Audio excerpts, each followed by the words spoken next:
আসসালামু আলাইকুম সবাইকে। আজকে আমরা ক্লাস করার চেষ্টা করব হচ্ছে মৌলের পর্যায়ভিত্তিক ধর্মের। আমি ইরফানুর রহমান।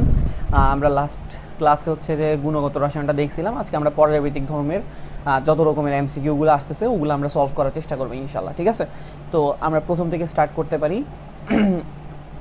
আচ্ছা, তো আমাদের এখানে প্রথম প্রশ্নটাতে বলা আছে হচ্ছে BCl3 এর বন্ধন কোণ কত। ওকে, তো আমরা একটু জিনিসগুলো ক্লিয়ার করে আসার চেষ্টা করি। আমাদের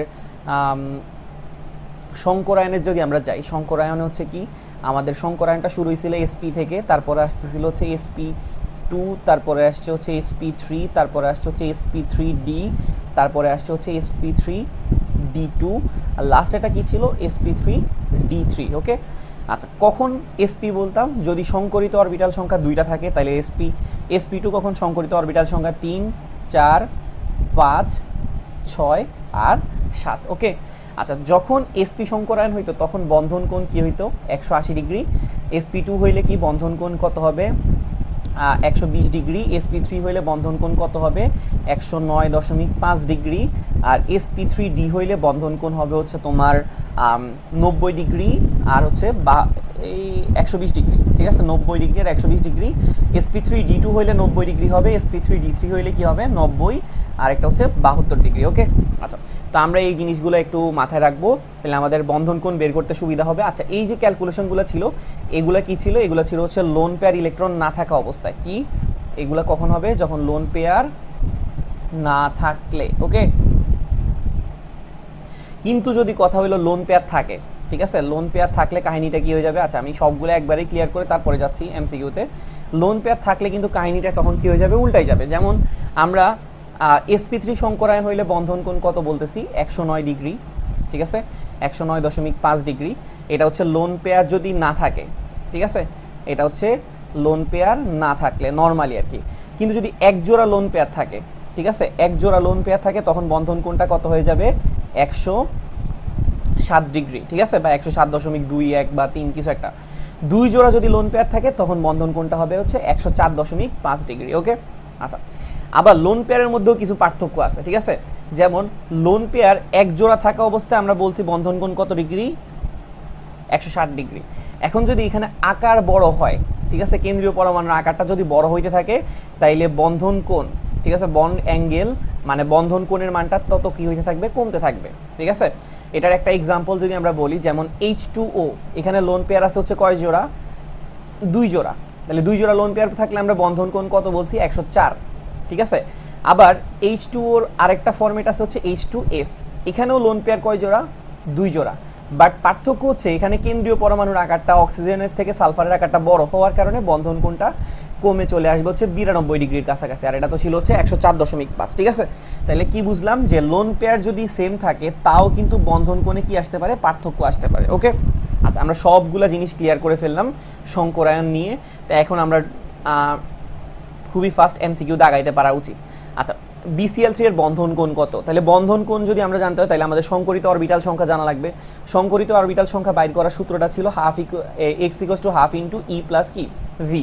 এখানে E এর পরিচয় হচ্ছে কি? E এর পরিচয়টা হচ্ছে কেন্দ্রীয় পরমাণু সর্বশেষ কক্ষপথের ইলেকট্রন সংখ্যা। আমাদের হচ্ছে কেন্দ্রীয় পরমাণু হচ্ছে কি? বোরন। ওকে, আচ্ছা, কেন্দ্রীয় পরমাণু কেমনে চিনবা? যার সাথে সবাই যুক্ত থাকবে সে হইতেছে কেন্দ্রীয় পরমাণু, ঠিক আছে?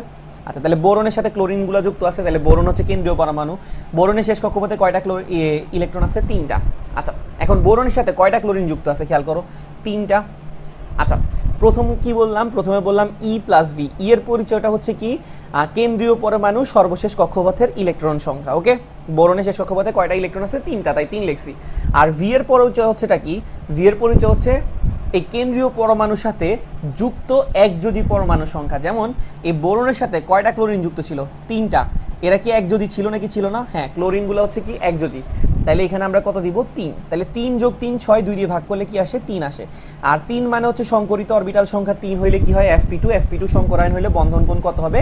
120 ডিগ্রি, রাইট? তাহলে আমরা আশা করি এমসিকিউটা ডিটেলসে বুঝতে পারছি এবং অনেকগুলো এমসিকিউ সম্পর্কে আইডিয়া পাই গেছে। আচ্ছা, বরফে কি ধরনের বন্ধন বিদ্যমান এটা আমাকে জিজ্ঞেস করা হয়েছে। বরফের সংকেতটা কীরকম? বরফের সংকেতটা হচ্ছে H2O হোল N। আমরা যে নর্মালি পানি সংকেত বলি, পানি সংকেতটাও কিন্তু H2O বলা ঠিক না, অ্যাকচুয়াল সংকেতটা হচ্ছে H2O হোল N। আচ্ছা, এখন এখানে এন মানে কি বুঝাইছে, এন মানে বুঝাইছে যে পানি কখনো একা থাকে না। পানি কি করে, ধরো পানির যে নর্মাল সংকেত H2O, এরকম সে কি করে, সে একলা না থাকে আরেকটা পানির অণুর সাথে কি করে, বন্ড ফর্ম করে। যেমন এই যে অক্সিজেন, এই হাইড্রোজেন মিলে একটা কি তৈরি করবে, বন্ড তৈরি করবে। এই অক্সিজেনটা পাশের আরেকটা হাইড্রোজেনের সাথে কি করবে, বন্ড ফর্ম করবে। এইটাকে বলতেছে হচ্ছে কি হাইড্রোজেন বন্ড। ওকে, আচ্ছা এখন এখানে খেয়াল করো, তাহলে আমরা দুই রকমের বন্ধন দেখতেছি। একটা বন্ধন হচ্ছে অক্সিজেনের সাথে হাইড্রোজেনের নর্মাল যে বন্ড, এটাকে বলা হচ্ছে সমযোজী বন্ড, ঠিক আছে, এটাকে বলা হচ্ছে সমযোজী বন্ধন। আবার অক্সিজেনের সাথে হাইড্রোজেন, মানে একটা পানির অণুর অক্সিজেন আর একটা পানির অণুর হাইড্রোজেনের সাথে কি করতেছে, বন্ড ফর্ম করতেছে, সেটাকে আমরা বলতেছি হচ্ছে কি হাইড্রোজেন বন্ড, ঠিক আছে। তাহলে বরফের মধ্যে কি কি ধরনের বন্ধন বিদ্যমান, সমযোজী বন্ধন এবং হাইড্রোজেন বন্ধন। ওকে, আচ্ছা আমরা পরের এমসিকিউটাতে আসি। কি বলা আছে খেয়াল করো, CH3OH অণুতে কার্বনের কোন ধরনের হাইব্রিডাইজেশন বর্তমান। ওকে, তো আমরা যদি এটা বাইর করতে যাই, হাফ ইনটু আমাদের কেন্দ্রীয় পরমাণু হচ্ছে কি কার্বন, ঠিক আছে, কোনো ডাউট নাই, কারণ হচ্ছে দেখো কার্বনের সংকেতটা কীরকম, CH3OH কে যদি তুমি ভাঙা লেখো, কেন্দ্রীয় পরমাণু কি বলছিলাম, যার সাথে সবাই যুক্ত থাকে তাকে, তাহলে কার্বনের শেষ কক্ষপথে কয়টা ইলেকট্রন আছে বলো, 4টা। আর তার সাথে একযোজী, একযোজী কিন্তু হাইড্রোজেনগুলো হচ্ছে একযোজী, খেয়াল করো, অক্সিজেন আবার একযোজী চিন্তা করি না, অক্সিজেন হচ্ছে কি, অক্সিজেন হচ্ছে দ্বিযোজী। ওকে, হাইড্রোজেনগুলো হচ্ছে একযোজী, কয়টা যুক্ত আছে, 4টা। তাহলে 4 যোগ 4 মানে 8, 2 দিয়ে ভাগ করলে কত আসে, 4। ওকে, এখন এখানে তাহলে আমাদের সংকরিত অরবিটাল সংখ্যা যেহেতু 4, তাহলে আমাদের সংকরায়ন হবে হচ্ছে কি sp3, ঠিক আছে। কোনটা অপধাতু, আমাদের অপধাতু মানে কি ছিল, যেগুলা ধাতু আর অধাতুর মাঝামাঝি থাকে, ঠিক আছে। আমাদের টোটাল অপধাতু কয়টা ছিল, 7টা। কে কে, boron, germanium, arsenic, silicon, antimony, tellurium. Okay, আর একটা ছিল ঠিক আমার ঠিক মনে নেই, টোটাল 7টা ছিল, বাট আমার একটা অলওয়েজ মনে থাকে না, সো কিছু করার নেই।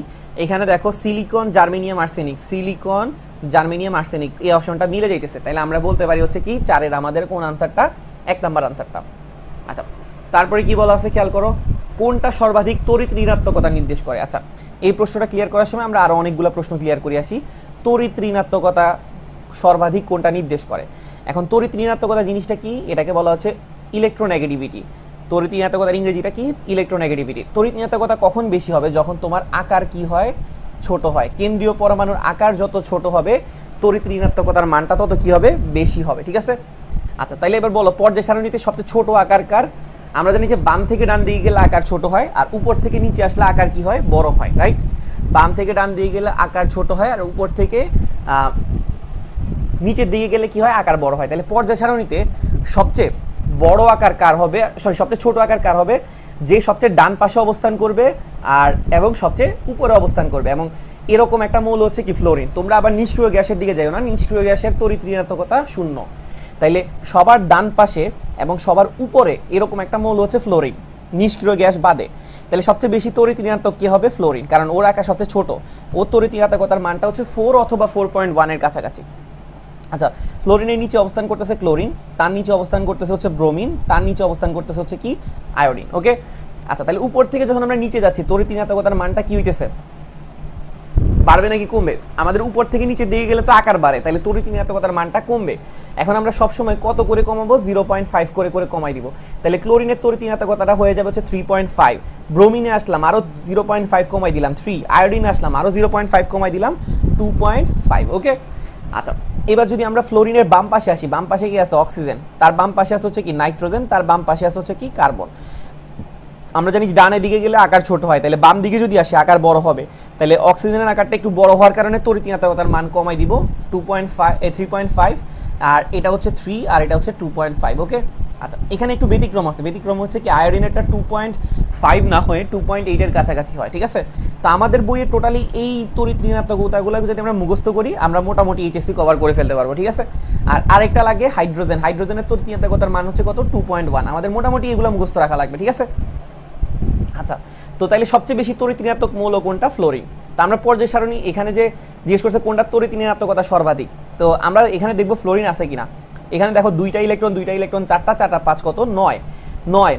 তাহলে পর্যায় সারণীতে 9 নাম্বার মৌল কোনটা, ফ্লোরিন। তাহলে অবশ্যই আমাদের চোখ বন্ধ করে আনসার দেখাই দিব কোনটা, এটা। ওকে, কোনটা উভধর্মী অক্সাইড। উভধর্মী অক্সাইড মানে কি, যারা একই সাথে অ্যাসিডের সাথেও বিক্রিয়া করে এবং ক্ষারের সাথেও বিক্রিয়া করে, মানে যাদের দুইটা ধর্মই আছে, অ্যাসিডিক ধর্মও বিদ্যমান এবং ক্ষারীয় ধর্মও বিদ্যমান, তাদেরকে আমরা কি বলবো, উভধর্মী অক্সাইড। ওকে, আচ্ছা, এবার আসা হচ্ছে উভধর্মী অক্সাইড হিসেবে আমাদের বইয়ে কয়টা উদাহরণ আছে? আমাদের বইয়ে টোটাল মনে হয় 5টার মতো উদাহরণ আছে।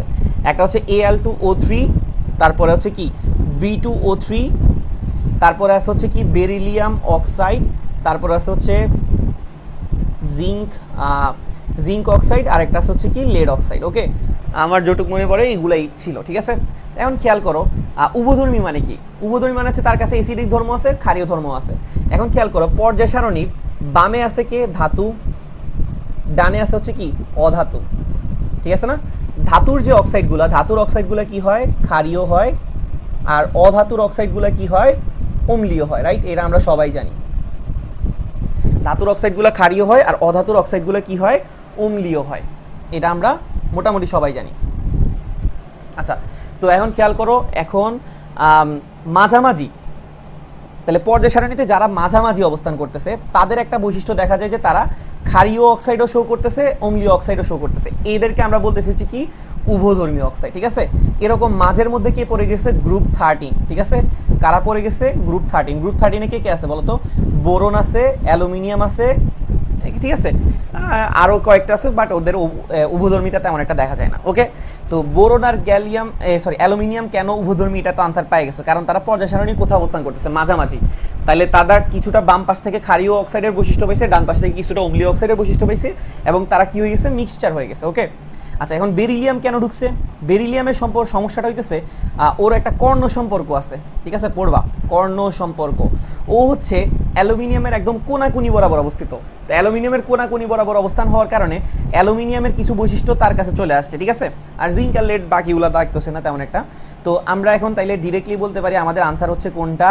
অ্যালুমিনিয়ামের অক্সাইড। আচ্ছা, এতক্ষণ চিলাচিলি করছি জাস্ট একটা এমসিকিউর জন্য, আশা করি তোমরা ক্লিয়ারলি বুঝতে পারছো, ঠিক আছে। আচ্ছা, H2S এ H এর বন্ধন কোণের মান কত? এটা তোমাকে একটু আগে বলে আসছিলাম। তুমি প্রথমে কি করতে পারো? সংকরায়নটা চেক করতে পারো। কেমনে? তোমাকে দেখাইছি। হাফ ইন্টু কেন্দ্রীয় পরমাণু হচ্ছে কে? সালফার, শেষ কক্ষপথে ইলেকট্রন 6টা, এক যদি কয়টা যুক্ত আছে? 2টা। তাইলে আমাদের আস্তে আস্তে হচ্ছে 4 আসলে মানে হচ্ছে কি সংকরায়ন হচ্ছে sp3। sp3 হইলে বন্ধন কোণ হওয়ার কথা কত? 109.5। বাট এখানে লোন পেয়ার আছে। এখন লোন পেয়ার কেমনে আছে এটা বুঝবো কেমনে? খেয়াল করো, লোন পেয়ার আছে নাকি না এটা বোঝার উপায় হইতেছে এই যে তুমি দেখো সালফারের শেষ কক্ষপথে কয়টা ইলেকট্রন আছে? 6টা। সে হাইড্রোজেনকে শেয়ার করছে কয়টা? 2টা। তাহলে তার বাকি আছে কয়টা ইলেকট্রন? 4টা ইলেকট্রন, মানে তার 2 জোড়া ইলেকট্রন কি আছে? বাকি আছে, ঠিক আছে। তাইলে এখানে বন্ধন কোণের মানটা হচ্ছে কত? বন্ধন কোণের মানটা কমে যাবে, ঠিক আছে। লোন পেয়ার থাকলে কি বলছিলাম? বন্ধন কোণের মানটা কমে যায়। 2 পেয়ার যদি লোন পেয়ার থাকে, মানে 2 জোড়া যদি লোন পেয়ার থাকে, তখন বন্ধন কোণ কত হয়? শুরুর পেজে লিখে দিছিলাম 104.5। বাট এখানে তো এই কাহিনীটাও হবে না। কেন? খেয়াল করো, 104.5 এটা কার জন্য ছিল? পানির জন্য। পানিতে কয় জোড়া ছিল? 2 জোড়া। বাট আমার এখানে প্রশ্নে আছে হচ্ছে H2S। এখানে কি হয়েছে? এখানে আকারটা, কেন্দ্রীয় পরমাণুর আকারটা কি হয়ে গেছে? বড় হয়ে গেছে। তো বড় হওয়ার কারণে বন্ধন কোণের মানটা আরও কমে যাবে। কত হয়ে যাবে? 92.1, ঠিক আছে। তাই আমাদের H2S এর বন্ধন কোণের মানটা 92.1। কোনটাতে অন্ত আণবিক হাইড্রোজেন বন্ধন তৈরি করে না? নিচের কোনটা অন্ত আণবিক হাইড্রোজেন বন্ড তৈরি করে না? আচ্ছা, হাইড্রোজেন বন্ডকে আমরা 2টা ভাগে ভাগ করছিলাম। এইচ বন্ডকে আমরা কয়টা ভাগে ভাগ করছিলাম? 2টা ভাগে। একটা হচ্ছে অন্ত আণবিক, আর একটা হচ্ছে আন্ত আণবিক, ঠিক আছে। আচ্ছা, অন্ত আণবিক জিনিসটা কি আর আন্ত আণবিক জিনিসটা কি? অন্ত আণবিক মানে হচ্ছে যখন হাইড্রোজেন বন্ডটা নিজের মধ্যে তৈরি হয়, ঠিক আছে। এরকম একটা এক্সাম্পল যদি আমরা বলি, এটা হচ্ছে অর্থোনাইট্রোফেনল। ওকে, আচ্ছা, অর্থোনাইট্রোফেনল। কারণ অর্থ মানে কি? অর্থ মানে হচ্ছে যদি তোমার কোনো একটা মেইন মূলকের পাশে কেউ যদি বসে তখন সেটাকে বলা হচ্ছে অর্থমূলক, ঠিক আছে। এখন এখানে খেয়াল করো, নাইট্রোজেন আর হাইড্রোজেন কিন্তু কাছাকাছি, তাইলে ওরা কি করে ফেলতে পারবে? একটা বন্ড ফর্ম করতে পারবে। এটাকেই বলতেছে হচ্ছে কি হাইড্রোজেন বন্ড, ঠিক আছে। এখন হাইড্রোজেন বন্ডটা কি? একটা যৌগ নিজের মধ্যেই তৈরি করছে না, তাই এটাকে আমরা বলতেছি হচ্ছে কি অন্ত আণবিক হাইড্রোজেন বন্ড। এটা কোথায় তৈরি হয়েছে? অর্থোনাইট্রোফেনল। ওকে, আচ্ছা, এটা ডিটেলস ক্লাস আছে, তুমি একটু ভাইয়ার চ্যানেল অথবা সাদা ভাইয়ার চ্যানেল দুইটাতে চেক করলেই পাবা। একটু ডিটেলস ক্লাসগুলো দেখে নিও, আর আমাকে বললেও হবে। আমার এই চ্যাপ্টারের উপরে অনেকগুলো থিওরিটিক্যাল ক্লাস আছে, আমি তোমাকে লিঙ্ক দিব না, সমস্যা নেই। আচ্ছা, তো আন্ত আণবিক মানে হচ্ছে কি? যদি বন্ধনটা নিজের মধ্যে না করে আরেকজনের সাথে করে তখন সেটাকে বলা হচ্ছে আন্ত আণবিক। যেমন আমরা যদি দেখি অর্থোনাইট্রোফেনল না হয়ে যদি প্যারানাইট্রোফেনল হয়, আচ্ছা, প্যারা মানে কি আর অর্থ মানে কি, এটা জৈব যৌগতে পড়ার কথা। অর্থ মানে হচ্ছে তোমার পাশের সাথে থাকবে, আর যদি একদম অপোজিটে থাকে, যেমন এই পজিশনটাকে বলা হচ্ছে অর্থ পজিশন, এখানে আসলে এটা প্যারা, এখানে আসলে এটা মেটা, আর এখানে আসলে এটাকে কি বলে, প্যারা পজিশন। ওকে, এখন খেয়াল করো, এই হাইড্রোজেনের সাথে নাইট্রোজেনের যে বন্ধন দূরত্বটা, এটা অনেক দূরে না? তো এরা কি করতে পারে না তখন আর এইরকম করে এত দূরে হাইড্রোজেন বন্ড আর ফর্ম করতে পারে না। তো ওদের কাছে এখন সুবিধা মনে হয় কোনটা, ওরা কি করবে, এই দূরে বন্ড ফর্ম করার চেয়ে ওরা ভাবে যে থাকে এত দূরে বন্ড ফর্ম করবো না, আমি এরকম পাশে আরেকটা অর্থোনাইট্রোফেনলের সাথে কি করি, বন্ড ফর্ম করি। ঠিক আছে, দেখো এই যে হাইড্রোজেন আর নাইট্রোজেন মিলে বন্ড ফর্ম করছে, হাইড্রোজেন আর নাইট্রোজেন মিলে বন্ড ফর্ম করছে। ঠিক আছে, তো তাইলে আমরা এখানে কি দেখলাম, এখানে হচ্ছে পাশে আরেকজনের সাথে কি করতেছে, সে বন্ড ফর্ম করতেছে, এটাকে বলতেছে হচ্ছে আন্তঃআণবিক। ওকে, তাহলে অর্থোনাইট্রোফেনলে অন্তঃআণবিক দেখা যায়, আর প্যারা নাইট্রোফেনল, ঠিক আছে আমি পুরোটা লিখতাম, আচ্ছা লিখছি, প্যারা নাইট্রোফেনলে কি দেখা যাচ্ছে, আন্তঃআণবিক হাইড্রোজেন বন্ড। ঠিক আছে, আচ্ছা প্যারা নাইট্রোফেনলের আরেকটা নাম আছে, খেয়াল করো, এখানে আমি যদি নাম্বার দেওয়া শুরু করি, এটাকে 1 নাম্বার দিলাম, তাহলে এটা 2, এটা 3, এটা 4, তাহলে এটাকে বলা যায় হচ্ছে 4 এর মধ্যে নাইট্রোমূলক আছে, তাই এটাকে বলা যায় হচ্ছে কি, এটার আরেকটা নাম হইতে পারে 4 নাইট্রোফেনল। ওকে, আর এটার আরেকটা নাম হইতে পারে 2 নাইট্রোফেনল। ঠিক আছে, তো আমরা এবার অপশনে আসি, খুঁজি। প্রশ্নে কি বলা ছিল, প্রশ্নে বলা ছিল কোথায় অন্তঃআণবিক হাইড্রোজেন বন্ড তৈরি হয় না। তাহলে অন্ত তৈরি না হওয়া মানে কি বুঝাইছে, তাহলে কোথায় আন্ত তৈরি হইতেছে, তো আমরা আন্ত মাত্র দেখে আসছি কোথায় তৈরি হয়, 4 নাইট্রোফেনলে। ঠিক আছে, তাহলে 4 নাইট্রোফেনলে আন্তঃআণবিক তৈরি হয়। ওকে, আচ্ছা আমরা পরের প্রশ্নে চলে আসি, কি বলা আছে খেয়াল করো, হ্যালোজেনের ইলেকট্রন আসক্তি সঠিক ক্রম কোনটা। আচ্ছা হ্যালোজেনগুলো কি, আমরা জানি যে আকার যত ছোট হয় ইলেকট্রন আসক্তির মানটা তত কি হয়, বেশি হয়, রাইট?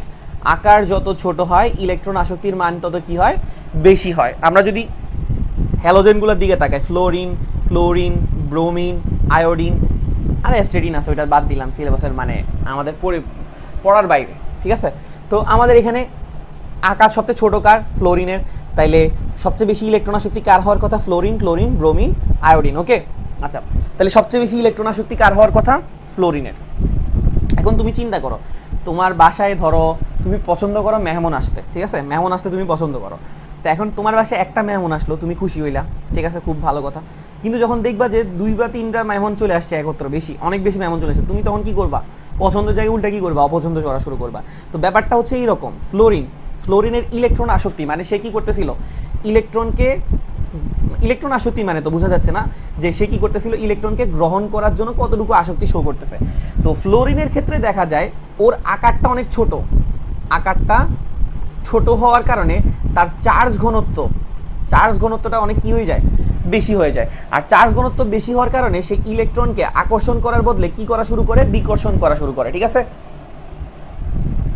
সেই ইলেকট্রনকে আকর্ষণ করার বদলে কি করা শুরু করে, উল্টা আরো বিকর্ষণ করা শুরু করে। আর ইলেকট্রনকে যদি বিকর্ষণ করে তাহলে কি তার ইলেকট্রন আসক্তি বেশি দেখাবে নাকি কম দেখানো শুরু করবে, তাহলে তার বিকর্ষণ করা মানে কি, ইলেকট্রন আসক্তি কি হয়ে গেছে, কমে গেছে। তাহলে আমাদের ইলেকট্রন আসক্তির অ্যাকচুয়াল যে ক্রমটা সেটা হয়ে যাবে ক্লোরিন, দেন হচ্ছে ফ্লোরিন, দেন ব্রোমিন, দেন হচ্ছে আয়োডিন। ওকে, তাহলে আমাদের সঠিক ক্রম হচ্ছে ক্লোরিন, ফ্লোরিন, ব্রোমিন আর আয়োডিন। বাকিদের ক্ষেত্রে ওই রকম এই চার্জ ঘনত্বের ব্যাপারটা খাটে না। ওকে, আচ্ছা CH2 ডাবল বন্ড CH2, এখানে কার্বন পরমাণুর sp2 সংকরিত এবং অসংকরিত অরবিটাল দ্বয়ের মধ্যবর্তী কোণের মান কত।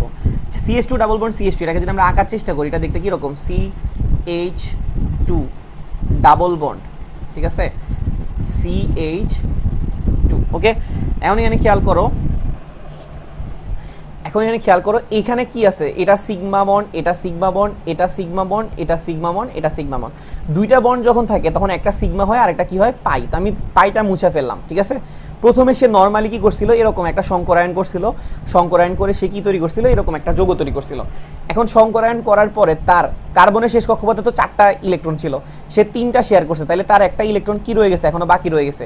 এই বাকিটাকে বলা হচ্ছে অসংকরিত অরবিটাল। ঠিক আছে, এবং অসংকরিত অরবিটালটার নাম নরমালি কি হয়, পিজেড। ঠিক আছে, এখানে একটা পিজেড আছে, এখানেও একটা কি আছে, পিজেড আছে, ওর পিজেডে একটা ইলেকট্রন বাকি আছে। তো এই পিজেডের ইলেকট্রনগুলো কি করে, পাশাপাশি অধিক্রমণ করে, কি করে, পাশাপাশি অধিক্রমণ করে, তখন সেটাকে বলা হচ্ছে পাই বন্ড ফর্ম করে। ঠিক আছে, পাশাপাশি অধিক্রমণ করার ফলে তখন তারা কি করে ফেলে, একটা পাই বন্ড ফর্ম করে ফেলে। ঠিক আছে, তো তো প্রশ্নে কি জিজ্ঞেস করাইছে? প্রশ্নে জিজ্ঞেস করাইছে যে সংকরিত অরবিটাল আর অসংকরিত অরবিটালের মধ্যবর্তী কোণ।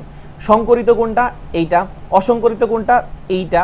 তাহলে বন্ধন কোণ কত ডিগ্রি? মধ্যবর্তী, খেয়াল করো মধ্যবর্তী কোণ আমরা দেখতেছি হচ্ছে 90 ডিগ্রি। ওকে, তাহলে CH2 ডাবল বন্ড CH2 তে সংকরিত আর অসংকরিত অরবিটাল দ্বয়ের মধ্যবর্তী কোণ কত ডিগ্রি? 90 ডিগ্রি। এই যে দেখো কার্বন পরমাণুর sp2 সংকরিতর ফলে সৃষ্ট sp2 সংকরিত অরবিটাল এবং অসংকরিত অরবিটালের মধ্যবর্তী কোণ কত ডিগ্রি? 90 ডিগ্রি। কোনটা লিগ্যান্ড নয়? ঠিক আছে, লিগ্যান্ড মানে তো আমরা জানি যাদের কি আছে, লোন পেয়ার আছে তাদেরকে আমরা কি বলি? লিগ্যান্ড বলি, রাইট? তাহলে অ্যামোনিয়ার লোন পেয়ার আছে, এটা কেমনে বুঝছি আমি? নাইট্রোজেনের শেষ কক্ষপথে কয়টা ইলেকট্রন? 5টা। শেয়ার করছে কয়টা? 3টা। বাকি আছে কয়টা? 2টা। তাহলে অ্যামোনিয়ার 2টা ইলেকট্রন বাকি আছে, তার মানে তার লোন পেয়ার সংখ্যা কয়টা? 1টা। ঠিক আছে, পেয়ার বললে কিন্তু তুমি জোড়া বোঝাচ্ছে, ঠিক আছে? আচ্ছা, পানির ক্ষেত্রে চিন্তা করো, অক্সিজেনের শেষ কক্ষপথে 6টা ছিল, শেয়ার করছে হচ্ছে 2টা, বাকি আছে 4টা। তাহলে লোন পেয়ার কত? লোন পেয়ার হচ্ছে 2। কেউ লোন পেয়ার 4 বইল না। অক্সিজেনের শেষ কক্ষপথে কয়টা ছিল? 6টা। তো হাইড্রোক্সিলে খেয়াল করো, হাইড্রোক্সিলে অক্সিজেনের শেষ কক্ষপথে কয়টা ইলেকট্রন ছিল? 6টা। ঠিক আছে, তারপরে হাইড্রোজেন সাথে শেয়ার করছে 1টা, আবার একটা সে কি করছে? একটা সে ইলেকট্রন ত্যাগ করছে, তাহলে কি হইতেছে? তার টোটাল ইলেকট্রন থাকতেছে হচ্ছে 4টা। তার মানে তারও কি আছে? 2 পেয়ার লোন পেয়ার ইলেকট্রন আছে। তাহলে এর কথা বলো, এর কথা বলো এবং এর কথা বলো, তিনজনের কি আছে? লোন পেয়ার ইলেকট্রন আছে।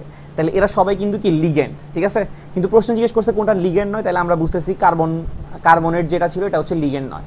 আচ্ছা, ও কেন লিগ্যান্ড না এটাও যদি আমরা আনসার করতে চাই বা বুঝতে চাই, তাহলে কার্বনেটের আকারটা তোমার একটু জানা লাগবে। ঠিক আছে, কার্বনেটের আকারটা দেখতে কীরকম?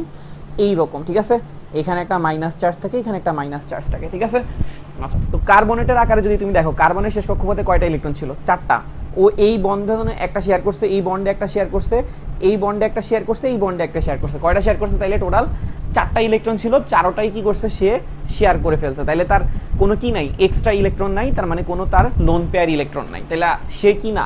লিগ্যান্ড না। বুঝতে পারছি? তাহলে নিচের কোনটা লিগ্যান্ড নয়? আমাদের হচ্ছে কার্বনেট। আচ্ছা, আমরা পরের প্রশ্নে চলে আসি। পানিতে কার্বন ডাইঅক্সাইডের দ্রবণকে কি বলা হয়? পানিতে কার্বন ডাইঅক্সাইডের দ্রবণকে কি বলা হয়? Soda water. ওকে, এটা তুমি কোথায় দেখবা? এটা তুমি আমরা যে পেপসি বা খাই, 7 আপ খাই, ওখানে কি করা হয়? তোমার বোতলের মধ্যে কি করা হয়? উচ্চ চাপে কার্বন ডাইঅক্সাইড গ্যাসকে কি করা হয়? দ্রবীভূত করা হয়। এটা কি তোমরা জানো না? কার্বন ডাইঅক্সাইডকে আমরা কি করি? উচ্চ চাপে দ্রবীভূত করি।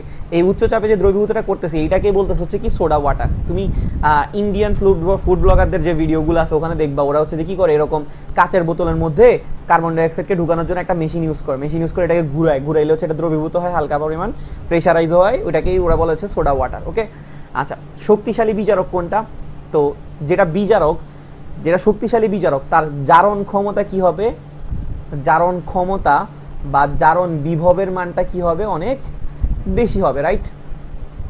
তাহলে কি বলতেছি? শক্তিশালী বিজারক যে, তার জারণ ক্ষমতা বা জারণ বিভব অনেক কি হবে? বেশি হবে। তো আমরা যদি এই জারণ ক্ষমতার একটা সিরিজ ছিল, যেটাকে আমরা বলি হচ্ছে সক্রিয়তা সিরিজ। সক্রিয়তা সিরিজটা কীরকম ছিল? Lithium, potassium, barium, calcium. ঠিক আছে, এই সিরিজটা ছিল। তো আমরা দেখতেছি সবচেয়ে বেশি পরিমাণ সক্রিয়কে লিথিয়াম। তাহলে কার জারণ বিভব বেশি? জারণ বিভব হচ্ছে বেশি হচ্ছে লিথিয়ামে। ওকে, তাইলে সবচেয়ে বেশি যেহেতু জারণ বিভব লিথিয়ামে, তাইলে ও সবচেয়ে বেশি ভালো কি হবে? বিজারক হবে। কিন্তু আমাদের অপশনে কে নাই? লিথিয়াম নাই। তারপরে কি আছে? পটাশিয়াম। তাহলে সবচেয়ে ভালো কে এখানে? পটাশিয়াম। ওকে, আচ্ছা, তাহলে শক্তিশালী বিজারক হইতেছে কে? পটাশিয়াম। ক্লিয়ার? আচ্ছা, তারপরে প্রশ্নে চলে আসি। পর্যায় সারণীতে বাম থেকে ডান দিকে গেলে মৌলগুলোর ক্ষেত্রে কোনটা সঠিক? বাম থেকে ডান মানে হচ্ছে এই পাশ থেকে এই পাশে যাওয়া, এটাকে বলা হচ্ছে বাম সাইড, এটাকে বলা হচ্ছে ডান সাইড, রাইট? তো বাম থেকে ডান দিকে গেলে আমরা জানি কি হয়? আকার বাড়ে নাকি কমে? আকারের মানটা কমে, রাইট?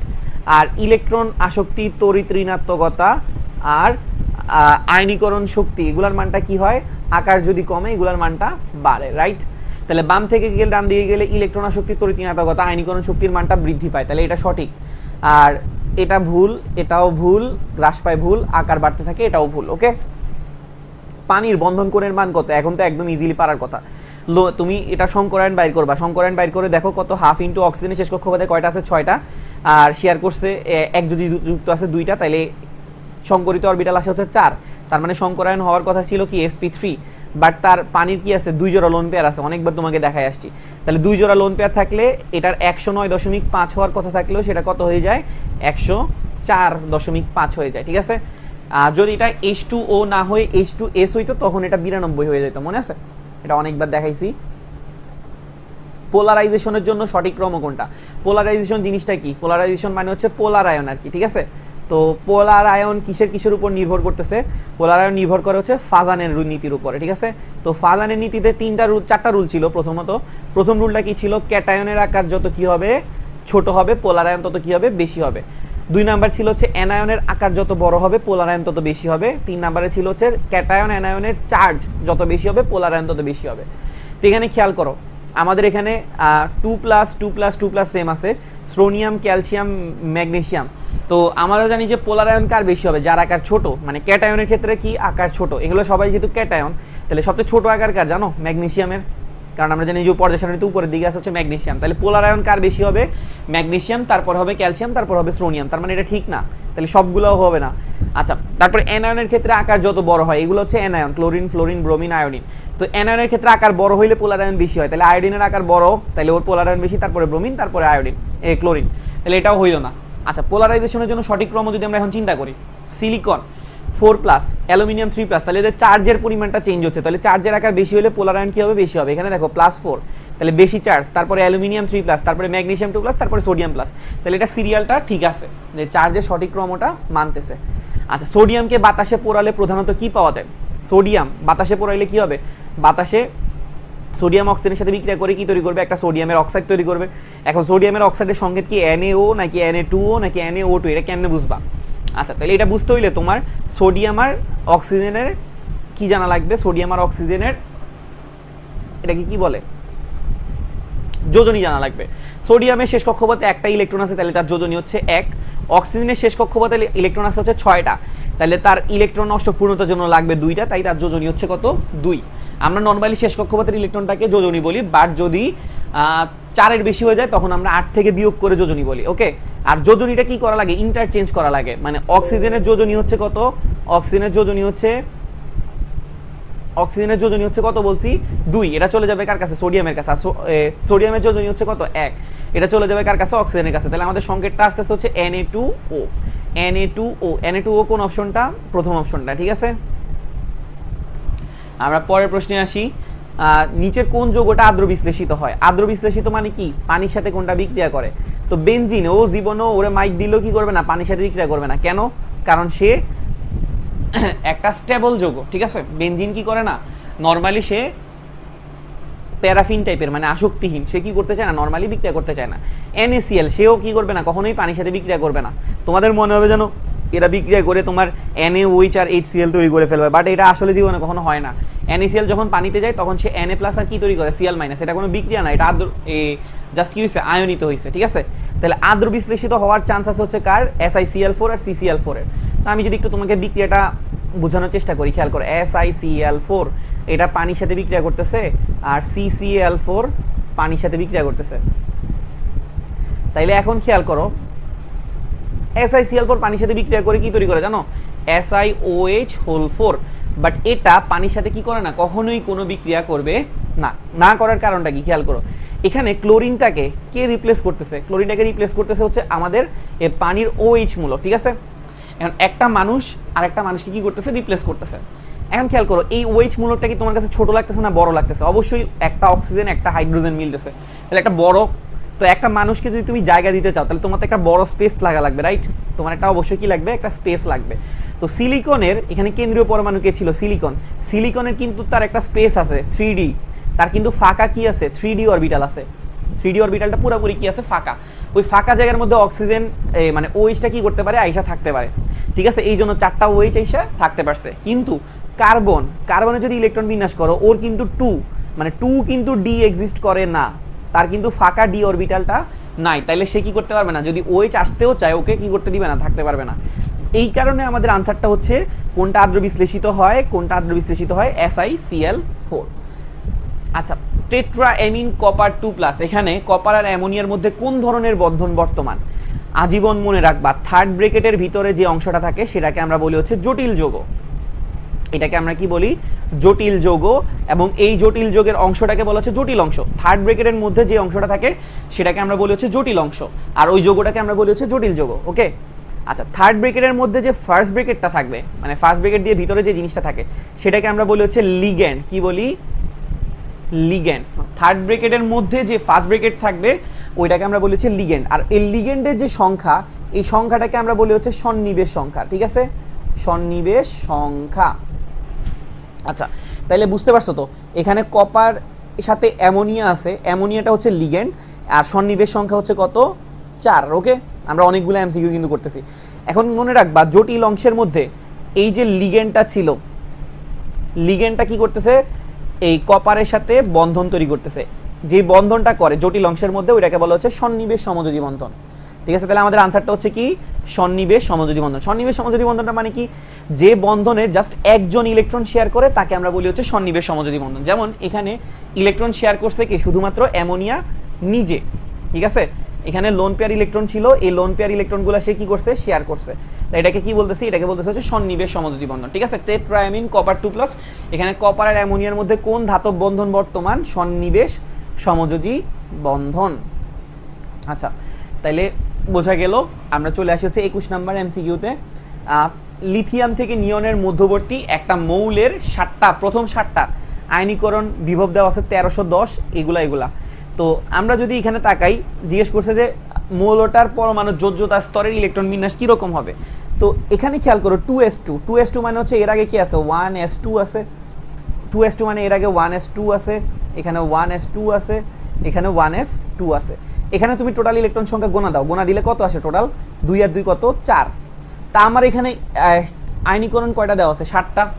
তাইলে ওর ইলেকট্রনই আছে 7টা, ও কি কখনো 7টা ত্যাগ করতে পারবে? ওর যেহেতু 4টাই ইলেকট্রন আছে, ও কখনোই 7টা ত্যাগ করতে পারবে না। তাহলে এই অপশন থেকে বাদ।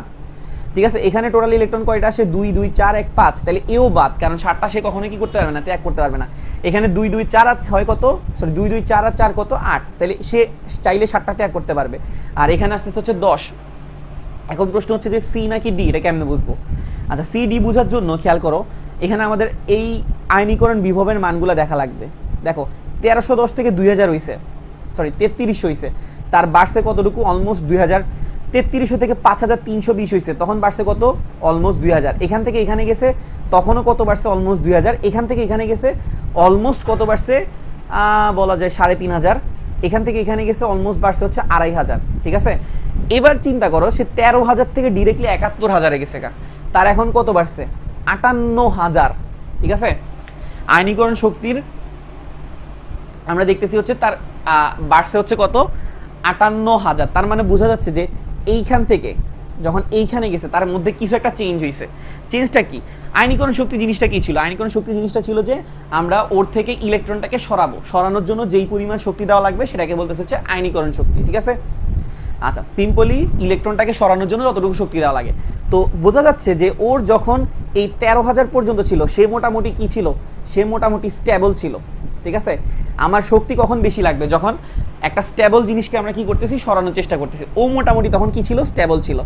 কিন্তু যেই মোমেন্টে আমি ওর আরেকটা ইলেকট্রন নিছি, 6টা সরানোর পরে 7 নাম্বারটা যেই মোমেন্টে সরাইতে গেছি, ও চেতে গেছে যে ওর থেকে ইলেকট্রন বাইর করার জন্য অনেক শক্তি কি লাগছে? বেশি লাগছে। ঠিক আছে, তার মানে তার থেকে যখন আমরা 6টা শেয়ার তুলে নিছি, তখন সে কি ছিল? স্টেবল ছিল। দেখো, প্রথমটা নিছি কোনো সমস্যা নাই, দ্বিতীয়টা নিছি মোটামুটি 3 4 5 6 পর্যন্ত সে মোটামুটি মানছে, সমস্যা নেই। 7 নাম্বারটা তোলার সময় সে খুব বেশি কি হয়েছে? মানে খেপে গেছে। তাই এখন খেয়াল করো, তাহলে আমাদের বোঝা যাচ্ছে যে যোজ্যতা স্তরে তার ইলেকট্রন ছিল নিশ্চয়ই 6টা। ঠিক আছে, যোজ্যতা স্তরে ইলেকট্রন কয়টা ছিল? 6টা। আমরা 6টা সরাইছি, সে মোটামুটি মানছে। কিন্তু যেই মোমেন্টে যোজ্যতা স্তরের ইলেকট্রন শেষ হয়ে গেছে, আমরা আরেকটা এক্সট্রা যখন সরাইতে গেছি, তখনই সে সমস্যা করছে। কারণ খেয়াল করো, তখন কিন্তু যোজ্যতা স্তরের ভিতরের স্তর থেকে ইলেকট্রন সরাইতে হবে। ভিতরের স্তরে ইলেকট্রন সরাইতে হলে তো আরও অনেক কষ্ট হয়ে যাবে। ঠিক আছে, তাহলে আমরা যোজ্যতা স্তরে 6টা ইলেকট্রন আছে, এরকম কোনটা পাইতেছি? অপশন এই যে দেখো 6, এটা। তাই আমাদের আনসার হচ্ছে সি। এখানে যোজ্যতা স্তরে 8টা ইলেকট্রন আছে, সো এটা হবে না। মিথেন অণুর আকৃতি কীরকম? মিথেনের আকৃতি, তাহলে এটা সংকরায়ন আমাদের চেক করা লাগবে। সংকরায়ন চেক করার জন্য আমরা x = 1/2 × E + V চেক করে দেখব। 1/2 × কেন্দ্রীয় পরমাণু হচ্ছে কার্বন, শেষ কক্ষপথে 4টা ইলেকট্রন। এক যদি কয়টা? 4টা। তাহলে আমাদের এখানে আসতেছে হচ্ছে কয়টা? 4। তাহলে তার সংকরায়ন হচ্ছে কি? sp3। ওকে, সংকরায়ন কি দাঁড়াইতেছে? sp3। আর sp3 সংকরায়নের আকৃতি কীরকম হয়? চতুস্তলকীয়। ঠিক আছে, চতুস্তলকীয়, এই যে চতুস্তলকীয়, তাও তোমাকে আমি শেপটা দেখাই দিয়ে আসো। কার্বন, তার সাথে একটা মিথেন, মিথেনের মানে 4টা হাইড্রোজেন আছে, এখানে একটা হাইড্রোজেন, এখান থেকে একটা হাইড্রোজেন, আর একটা হাইড্রোজেন হচ্ছে এরকম। তো চতুস্তলক কেমন হয়েছে, এটার সাথে এটা যোগ করো, এটার সাথে এটা যোগ করো, এটার সাথে এটা যোগ করো, এটার সাথে এটা যোগ করো, দেখো এই শেপটা হয়ে গেছে একটা চতুস্তলকীয় শেপ, ঠিক আছে। আচ্ছা, পরের প্রশ্ন চলে আসি। 23 নম্বরে কি বলা আছে খেয়াল করো, অ্যালুমিনিয়াম ক্লোরাইড, ঠিক আছে। অ্যালুমিনিয়াম ক্লোরাইড মানে Al2Cl6, এটা মানে বোঝাচ্ছে এটা হচ্ছে অ্যালুমিনিয়াম ক্লোরাইডের ডাইমার, ওকে। এরকম দুইটা অ্যালুমিনিয়াম ক্লোরাইড মিলে কি তৈরি হয়ে গেছে, Al2Cl6। এখানে সমযোজী কয়টা আছে, সন্নিবেশ কয়টা আছে, তো আমরা এটা বোঝার জন্য এটা শেপটা একটু আঁকার চেষ্টা করি। একটা অ্যালুমিনিয়ামের সাথে 3টা ক্লোরিন নর্মালি কি করে বন্ড ফর্ম করে, ঠিক আছে। আচ্ছা, এমনি দিই। এখন খেয়াল করো অ্যালুমিনিয়ামের সমস্যাটা কোন জায়গায় ছিল, অ্যালুমিনিয়ামের শেষ কক্ষপথে কয়টা ইলেকট্রন ছিল, 3টা, ক্লোরিন শেয়ার করছে কয়টা, 3টা, তাইলে সে তার কাছে ফিল আসছে কয়টার, মানে তার কাছে শেষ কক্ষপথে এখন কয়টা হয়েছে, 6টা, ঠিক আছে না। তাহলে সে কি শান্তিতে আছে কিনা, প্রশ্ন হচ্ছে এটা, না সে শান্তিতে নাই, কারণ তার অষ্টক পূর্ণতার জন্য আরও কি লাগবে, আরও 2টা ইলেকট্রন লাগবে, ঠিক আছে। তো সে কি করে, এই 2টা ইলেকট্রন কি করে, সে তো একবার অ্যালুমিনিয়াম ক্লোরাইড তৈরি করে ফেলছে, তাইলে তো এই ক্লোরিনের কাছে সে আর কি করতে পারবে না, ইলেকট্রন চাইতে পারবে না। তো সে কি করে, আরেকটা অ্যালুমিনিয়াম ক্লোরাইডের কাছে কি করা শুরু করে, ইলেকট্রন চাওয়া শুরু করে, ঠিক আছে। এখন খেয়াল করো অ্যালুমিনিয়াম ক্লোরাইডে যে ক্লোরিন আছে, এই ক্লোরিনের কাছে কি আছে, লোন পেয়ার ইলেকট্রন আছে, কি আছে, লোন পেয়ার ইলেকট্রন। কয় জোড়া, 3 জোড়া, কারণ ক্লোরিনের শেষ কক্ষপথে 7টা ইলেকট্রন থাকে, শেয়ার করছে কয়টা, একটা, তাহলে এখনো 3 জোড়া বাকি আছে। তো এই এক জোড়া ইলেকট্রন সে কি করবে, এই অ্যালুমিনিয়ামকে দান করবে, ঠিক আছে। তো দান করলে এখানে একটা বন্ড ফর্ম করবে, আর এখানে যে দানটা করতেছে, এই দানটা কিন্তু পুরোপুরি ক্লোরিন একা করতেছে, মানে অ্যালুমিনিয়াম কোনো হেল্প করতেছে না। তো যখন একজনই শেয়ার করে তখন এটাকে বলা হচ্ছে সন্নিবেশ বন্ধন, ঠিক আছে, সন্নিবেশ সমযোজী বন্ধন, ওকে। সেমভাবে এখানে খেয়াল করো এই অ্যালুমিনিয়ামেরও ইলেকট্রন দরকার, ওর কাছেও কি আছে, লোন পেয়ার ইলেকট্রন আছে, ও ওকে শেয়ার করবে, তাহলে সন্নিবেশ সমযোজী আমরা কয়টা পাইতেছি, 2টা। আর এই যে বন্ডগুলো আছে, এই বন্ডগুলোতে অ্যালুমিনিয়ামও ইলেকট্রন শেয়ার করে, ক্লোরিনও শেয়ার করে, এটা হচ্ছে তাইলে নর্মাল একটা বন্ধন, যেটাকে আমরা বলি সমযোজী, ওকে। তাইলে অ্যালুমিনিয়াম ক্লোরাইডের যে ডাইমারগুলো আছে, ডাইমারে আমরা সন্নিবেশ সমযোজী পাইতেছি হচ্ছে কয়টা, 2টা, আর নর্মাল সমযোজী পাইতেছি 1 2 3 4 5 6, তাহলে আমাদের আনসার হচ্ছে 6 আর 2, ঠিক আছে। সবাই এটা ডিটেলসে বোঝার কথা। ব্যাসার্ধের সঠিক ক্রম কোনটা, ব্যাসার্ধের সঠিক ক্রম কোনটা, আমাদের এখানে কি গেছে, ম্যাগনেসিয়াম, সোডিয়াম আর নিয়ন। তো আমরা অপশনগুলোর দিকে তাকাই, ম্যাগনেসিয়াম 2+, তারপরে আছে হচ্ছে সোডিয়াম প্লাস, তারপরে আছে হচ্ছে নিয়ন, ওকে। তাহলে আমরা এরকম ক্রম বাইর করতে গেলে আমরা এদের ইলেকট্রন আর প্রোটনগুলো একটু দেখে ফেলবো। এখানে ইলেকট্রন কয়টা আছে, প্রোটন কয়টা আছে, ম্যাগনেসিয়ামের প্রোটন 12টা, এটা সবাই জানে। এখানে প্রোটন আছে হচ্ছে 11টা সোডিয়ামের জন্য, আর এখানে প্রোটন আছে হচ্ছে কয়টা, 10টা, রাইট। আচ্ছা, তো এখানে প্রোটন 12টা, ইলেকট্রনও 12টা থাকার কথা, বা 2+ মানে সে 2টা ইলেকট্রন ত্যাগ করছে, তাহলে কয়টা হয়ে গেছে, 10টা। এখানে ইলেকট্রন হয়ে গেছে 10টা, এখানেও ইলেকট্রন আছে 10টা, রাইট। এখানে খেয়াল করো এখানে 12টা প্রোটন কয়টা ইলেকট্রনকে আকর্ষণ করতেছে, 10টা, আর এখানে 10টা প্রোটন 10টা ইলেকট্রনকে আকর্ষণ করতেছে। সবারই কিন্তু খেয়াল করো 10টা করে ইলেকট্রন আছে, তাই না। তাহলে এদেরকে আমরা একটা এমসিকিউ বলি, এটাকে আমরা আইসো ইলেকট্রিক বলতে পারি। আইসো ইলেকট্রিক মানে হচ্ছে যাদের ইলেকট্রন সংখ্যা সমান, তাহলে এদেরকে আমরা কি বলতে পারি, আইসো ইলেকট্রিক, রাইট। আচ্ছা, সবারই কয়টা করে কক্ষপথ আছে, 2টা করে কক্ষপথ, তাহলে সবারই আকারটা কি হওয়ার কথা, সেম হওয়ার কথা, রাইট। কিন্তু এখানে খেয়াল করো 12টা প্রোটন 10টা ইলেকট্রনকে আকর্ষণ করতেছে, আর এখানে 10টা প্রোটন 10টা ইলেকট্রনকে আকর্ষণ করতেছে, তাহলে আকর্ষণের পরিমাণটা কোথায় বেশি হবে, অবশ্যই নিয়নে আকর্ষণটা কি হবে, যতটুকু হবে ম্যাগনেসিয়াম 2+ আকর্ষণটা কি হবে, আরও বেশি হবে, কারণ 12টা 10টাকে আকর্ষণ করতেছে, আর ওখানে 10টা 10টাকে আকর্ষণ করতেছে। এখন সে কি করতেছে, আকর্ষণ বেশি করে এদেরকে কি করতেছে, ইলেকট্রনগুলোকে ভিতরে নিয়ে আসার চেষ্টা করতেছে, ঠিক আছে। তাহলে তার আকারটা তখন কি হয়ে যাবে, অটোমেটিক্যালি আকারটা ছোট হয়ে যাবে। তাহলে সবচেয়ে বড় আকারকার নিয়ন, তারপরে সোডিয়াম প্লাস, তারপর হচ্ছে ম্যাগনেসিয়াম, নিয়ন সোডিয়াম প্লাস ম্যাগনেসিয়াম 2+, ওকে। তাহলে আমরা আশা করি বুঝতে পারছি। পরের প্রশ্নে চলে আসি,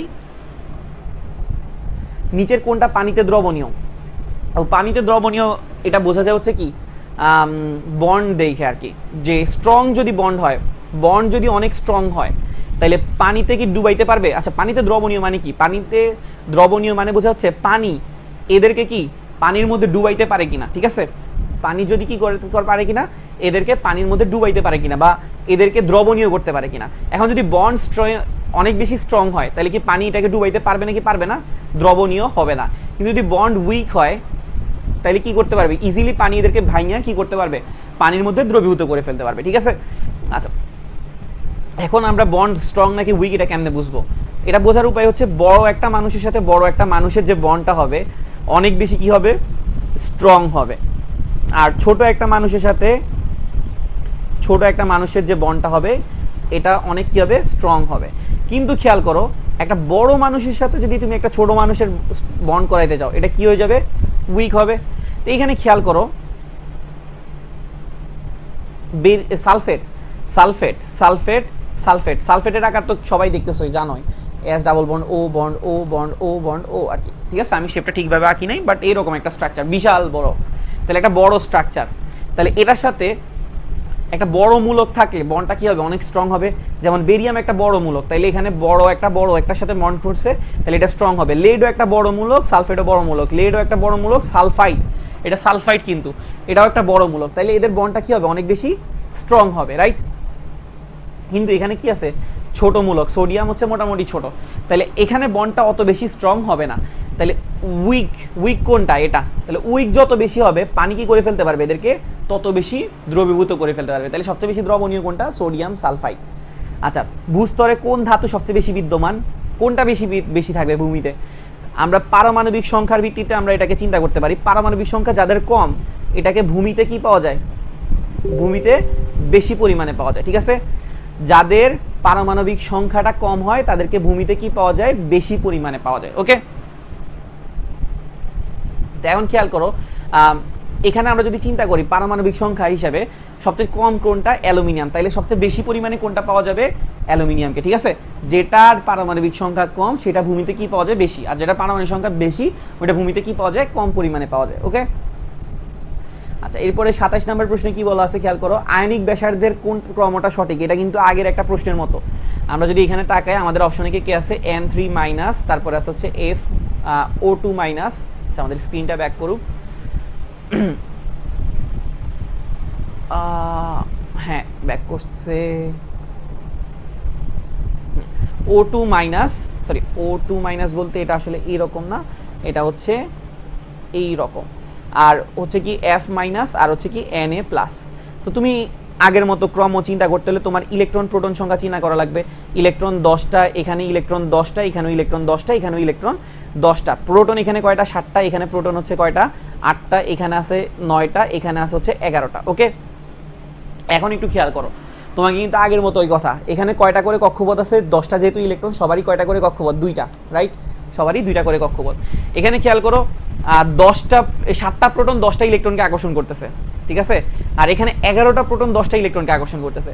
তাহলে কোথায় আকর্ষণ বেশি হবে, অবশ্যই 11টা প্রোটন 10টা ইলেকট্রনকে কি আকর্ষণ করবে, বেশি আকর্ষণ করবে, এবং বেশি আকর্ষণ করে ওদেরকে কি করে ফেলতে চেষ্টা করবে, একদম ভিতরে নিয়ে আসার চেষ্টা করবে। তাহলে ভিতরে যদি নিয়ে আসে ইলেকট্রনকে আকর্ষণ করে, তাহলে আকারটা তখন কি হয়ে যাবে, অটোমেটিক্যালি আকারটা অনেক বেশি ছোট হয়ে যাবে, ঠিক আছে। তাহলে এখানে সবচেয়ে ছোট আকার কার, সবচেয়ে ছোট আকার হচ্ছে সোডিয়াম প্লাসের, ঠিক আছে। সবচেয়ে ছোট আকার কার, সবচেয়ে বেশি ছোট আকার হচ্ছে সোডিয়াম প্লাস, আর সবচেয়ে বড় আকার কার, N3 মাইনাস, ওকে। তাহলে আমাদের আনসার হচ্ছে N3 minus, O2 minus, F minus আর Na প্লাস, ওকে। এটা আমাদের আনসার। নিচের কোনটা প্যারাম্যাগনেটিক নয়, প্যারাম্যাগনেটিক নয় মানে হচ্ছে কি, আমরা প্রশ্নটাকে চিন্তা করতে পারি হচ্ছে নিচের কোনটা প্যারাম্যাগনেটিক নয় মানে হচ্ছে নিচের কোনটা ডায়াম্যাগনেটিক, ওকে। আচ্ছা, তো প্যারাম্যাগনেটিক যে ধর্মটা এটা কাদের বৈশিষ্ট্য ছিল, প্যারাম্যাগনেটিক ধর্মটা ছিল হচ্ছে অবস্থান্তরের বৈশিষ্ট্য। কার বৈশিষ্ট্য, অবস্থান্তর মৌলের বৈশিষ্ট্য, রাইট, ঠিক আছে। প্যারাম্যাগনেটিক ধর্মটা কাদের বৈশিষ্ট্য ছিল, অবস্থান্তর মৌলের বৈশিষ্ট্য।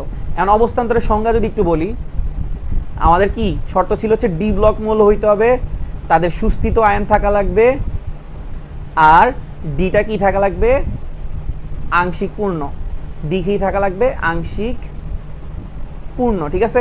তিনটা জিনিস হইতে হবে অবস্থান্তরের জন্য, ডি ব্লক মৌল, সুস্থিত আয়ন, আর ডিটা কি থাকা লাগবে, আংশিক পূর্ণ। তো যদি অবস্থান্তর মৌল হয় তাহলে তাদের কি থাকবে, প্যারাম্যাগনেটিক ধর্ম থাকবে, ঠিক আছে। তো যেহেতু আমাকে প্রশ্ন জিজ্ঞেস করা হচ্ছে ডায়াম্যাগনেটিক, নিচের কোন আয়নটা প্যারাম্যাগনেটিক নয় মানে হচ্ছে নিচের কোনটা ডায়াম্যাগনেটিক, তাহলে আমরা বুঝতেছি যে আমরা চেক করে দেখব কোনটা অবস্থান্তর নয়, যেটা অবস্থান্তর সেটা তো প্যারাম্যাগনেটিক হবে, যেটা অবস্থান্তর না সেটা কি হবে, ডায়াম্যাগনেটিক। এখানে দেখো, এখানে চোখ দেখলেই বোঝা যাইতেছে ম্যাগনেসিয়াম 2+, ও কি অবস্থান্তর না, কেন, কারণ ম্যাগনেসিয়ামের কোনো ডি ব্লকই নাই, ঠিক আছে। ম্যাগনেসিয়াম কি ডি ব্লক মৌল, অবশ্যই সে ডি ব্লক মৌল না, কিন্তু এদেরকে দিয়ে তাকাও, এরা সবাই কিন্তু ডি ব্লক মৌল, এদের সুস্থিত আয়ন আছে এবং ডি অরবিটালটা আংশিক পূর্ণ আছে, তাহলে এরা সবাই হচ্ছে কি প্যারাম্যাগনেটিক। ঠিক আছে, আচ্ছা আমরা পরের প্রশ্নে চলে আসি। কি বলা আছে, অ্যামোনিয়াম আয়নের আকৃতি কীরকম? আকৃতি বুঝতে হলে অবশ্যই তার সংকরায়ন বাইর করা লাগবে। তো সংকরায়নের জন্য আমাদের কেন্দ্রীয় পরমাণু হচ্ছে নাইট্রোজেন, শেষ কক্ষপথে কয়টা ইলেকট্রন আছে? 5টা। যুক্ত একযোজী পরমাণুর সংখ্যা কয়টা আছে? 4টা। আচ্ছা, তো এখানে যে প্লাস আছে, এই প্লাসের জন্য আমরা কি করব? মনে রাখবা ক্যাটায়নের যে সংখ্যাটা থাকবে এই সংখ্যাটা তুমি বিয়োগ করে দিবা। যদি এখানে কোনো অ্যানায়নের সংখ্যা থাকতো যে -1, তাহলে আমরা এটা যোগ করতাম। ওকে, ক্যাটায়নের সংখ্যাটা বিয়োগ আর অ্যানায়নের সংখ্যাটা যোগ, তাহলে এখানে কি থাকতেছে? 4। আর যদি 4 হয় তখন আমরা জানি যে এটা শেপটা কীরকম হয়? চতুস্তলকীয়। অলরেডি আমরা দেখছিলাম মিথেনের জন্য। নিচের কোনটা অসম্ভব? খেয়াল করো, sp3 সাথে s এর সিগমা বন্ড, এটা পসিবল। ঠিক আছে, মানে sp3 হাইব্রিডাইজ যে একটা অরবিটাল, এটার সাথে s এর একটা কি তৈরি করতে পারবে? Sigma bond. সিগমা বন্ড মানে তো বুঝো যে মুখোমুখি যদি অতিক্রমণ করে, মুখোমুখি অতিক্রমণ করলে হচ্ছে কি হয়? সিগমা হয়। আর যদি পাশাপাশি অতিক্রমণ করে তাহলে কি হয়? পাই বন্ড হয়। ঠিক আছে, এখন এনে sp3 একটা বন্ড আছে, sp3 সাথে s এর যে বন্ডটা হবে সেটা অবশ্যই কি হবে? সিগমা হবে। sp সাথে sp, ঠিক আছে, একটা sp অরবিটালের সাথে আরেকটা sp অরবিটালও কি তৈরি করতে পারে? সিগমা বন্ড তৈরি করতে পারে। sp3 এর সাথে sp3 এটাও কি তৈরি করতে পারে? সিগমা বন্ড তৈরি করতে পারে। এবার আসলে হচ্ছে pz এর সাথে pz, এরকম একটা জায়গায় আমরা কিন্তু দেখে আসছিলাম আজকে, মনে আছে? খেয়াল করো তো, কার্বনের সাথে যে কার্বনের আমরা একটা বন্ড দেখছিলাম, এখানে আমি তোমাকে কি বলছিলাম? এই যে এগুলোকে কিন্তু কি বলছিলাম? এটাকে বলছিলাম পিজেড অরবিটাল। PZ orbital. এখন এরা যে অবস্থায় আছে এরা কি করতে পারবে না, কখনোই মুখোমুখি অতিক্রমণ করতে পারবে না। তাদেরকে যদি অতিক্রমণ করতে হয় তাহলে কি করতে হবে? এই রকম পাশাপাশি অতিক্রমণ করতে হবে। ঠিক আছে, আচ্ছা এই পাশাপাশি অতিক্রমণটাকে কি বলে? পাই বন্ড বলে। কি বলে? Pi bond. তাহলে পিজেড এর সাথে পিজেড কখনোই সিগমা বন্ড ফর্ম করতে, মানে তৈরি করতে পারবে না। তাহলে এখানে হচ্ছে কি? পাই বন্ড তৈরি হবে। ক্লিয়ার? আচ্ছা আমরা পরের প্রশ্নে আসি। নিচের কোনটার বন্ধন কোণ কম? এটা আমাকে জিজ্ঞেস করছে, তাহলে আমরা অবশ্যই সংকরায়ন চেক করব।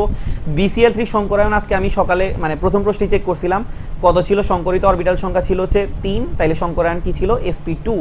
তাহলে বন্ধন কোণ কত? 120 ডিগ্রি। বেরিলিয়াম ক্লোরাইড, এটা তুমি চেক করে দেখো, বেরিলিয়ামের শেষ কক্ষপথে কয়টা ইলেকট্রন আছে? 2টা। ঠিক আছে, আর ক্লোরিন হচ্ছে একযোজী 2টা, তাহলে এখানে 2 আসে, এটা সংকরায়ন হচ্ছে sp। আর তাহলে বন্ধন কোণ কত হবে? 180 ডিগ্রি। অ্যামোনিয়া, এটা সংকরায়ন আজকে অনেকবার চেক করা হয়েছে, sp3। H2S এটারটাও চেক করা হয়েছে, sp3। বাট পার্থক্য হচ্ছে অ্যামোনিয়াতে লোন পেয়ার আছে হচ্ছে 1 জোড়া, H2S এর লোন পেয়ার আছে হচ্ছে 2 জোড়া। ঠিক আছে, তাহলে sp3 সংকরায়নের সময় বন্ধন কোণ হয় হচ্ছে 109.5 ডিগ্রি। বাট 1 জোড়া লোন পেয়ার থাকলে হয় হচ্ছে 107.5 ডিগ্রি, 2 জোড়া হইলে থাকে হচ্ছে 104.5 ডিগ্রি। তাহলে H2S এরটা হওয়ার কথা ছিল 104.5 ডিগ্রি, বাট সালফারের আকার বড় হওয়ার কারণে এটা আরও কমে কত হয়? 92 ডিগ্রি। তাহলে সবচেয়ে কম কোনটা? H2S। ঠিক আছে, আচ্ছা কোনটা অবস্থান্তর মৌল? একটু আগে দেখে আসছো, অবস্থান্তর হইতে হলে অবশ্যই কি থাকা লাগবে? ডি ব্লক মৌল থাকা লাগবে। ঠিক আছে, তাদের সুস্থিত আয়ন থাকা লাগবে আর ডি অরবিটালটা আংশিক পূর্ণ থাকা লাগবে। আংশিক পূর্ণ মানে হচ্ছে 1 থেকে 9টা ইলেকট্রন। ঠিক আছে, আর্সেনিক সেটা হচ্ছে পি ব্লক মৌল, তাহলে এই কি অপশন থেকে প্রথমেই বাদ। স্ক্যান্ডিয়াম, এটা সুস্থিত আয়ন হচ্ছে কি? +3। ঠিক আছে, স্ক্যান্ডিয়ামের সুস্থিত আয়ন হচ্ছে +3। এর ইলেকট্রন বিন্যাস যদি তুমি করো দেখবা যে আর্গন 18, 3d হচ্ছে 0। ঠিক আছে, জিঙ্ক, এটা সুস্থিত আয়ন হচ্ছে +2, আর্গন 18, 3d হচ্ছে 10। দেখো এই দুইজনেরই কিন্তু ডি অরবিটালটা আংশিক পূর্ণ নাই। ওকে, তাহলে এরা কিন্তু ডি ব্লক মৌল, সরি অবস্থান্তর মৌল না। কিন্তু কোবাল্ট, এটা সুস্থিত আয়ন হচ্ছে +3, এর ইলেকট্রন বিন্যাস হচ্ছে 3d 27, 24, 3d 6। ঠিক আছে, 3d কত? 6। তাহলে এটা একটা কি মৌল? ডি ব্লক মৌল এবং অবস্থান্তর মৌল। ঠিক আছে, আমরা 32-এর পরে 33-এ আসি। কি বলা আছে? পাইরোসালফিউরিক অ্যাসিড। পাইরো মানে হচ্ছে কি জানো? পাইরো মানে হচ্ছে যদি কখনো কি হয় 2 অণু পানি যুক্ত হয়, যেমন আমরা ছোটবেলায় পড়ছিলাম স্পর্শ পদ্ধতি, সালফার ডাইঅক্সাইড অক্সিজেনের সাথে বিক্রিয়া করে কি তৈরি করে? Sulphur trioxide. এটা আবার কি করে? পানির সাথে বিক্রিয়া করে। ঠিক আছে, তো পানির সাথে বিক্রিয়া করলে আমরা মনে করতাম যে সালফিউরিক অ্যাসিড তৈরি হয়ে গেছে, বাট আসলে কি সালফিউরিক অ্যাসিড তৈরি হয় না। সে কিন্তু কি মানে এইভাবে সালফিউরিক অ্যাসিড তৈরি হলে সালফিউরিক অ্যাসিডের ঘনমাত্রা বা পার্সেন্টেজ অনেক কমে যায়, তখন আমরা কি করি? পানিটা বাড়াই দিই। পানি বাড়াই দিলে এটা কি হয়? H2S2O7, এটার নাম কি ছিল? ধূমায়মান সালফিউরিক অ্যাসিড বা ওলিয়াম। ঠিক আছে, বা এটাকে পাইরোসালফিউরিক অ্যাসিডও বলে। তো পাইরোসালফিউরিক অ্যাসিড সংকেত হচ্ছে কোনটা? H2S2O7। সমযোজী বৈশিষ্ট্য কোনটার বেশি?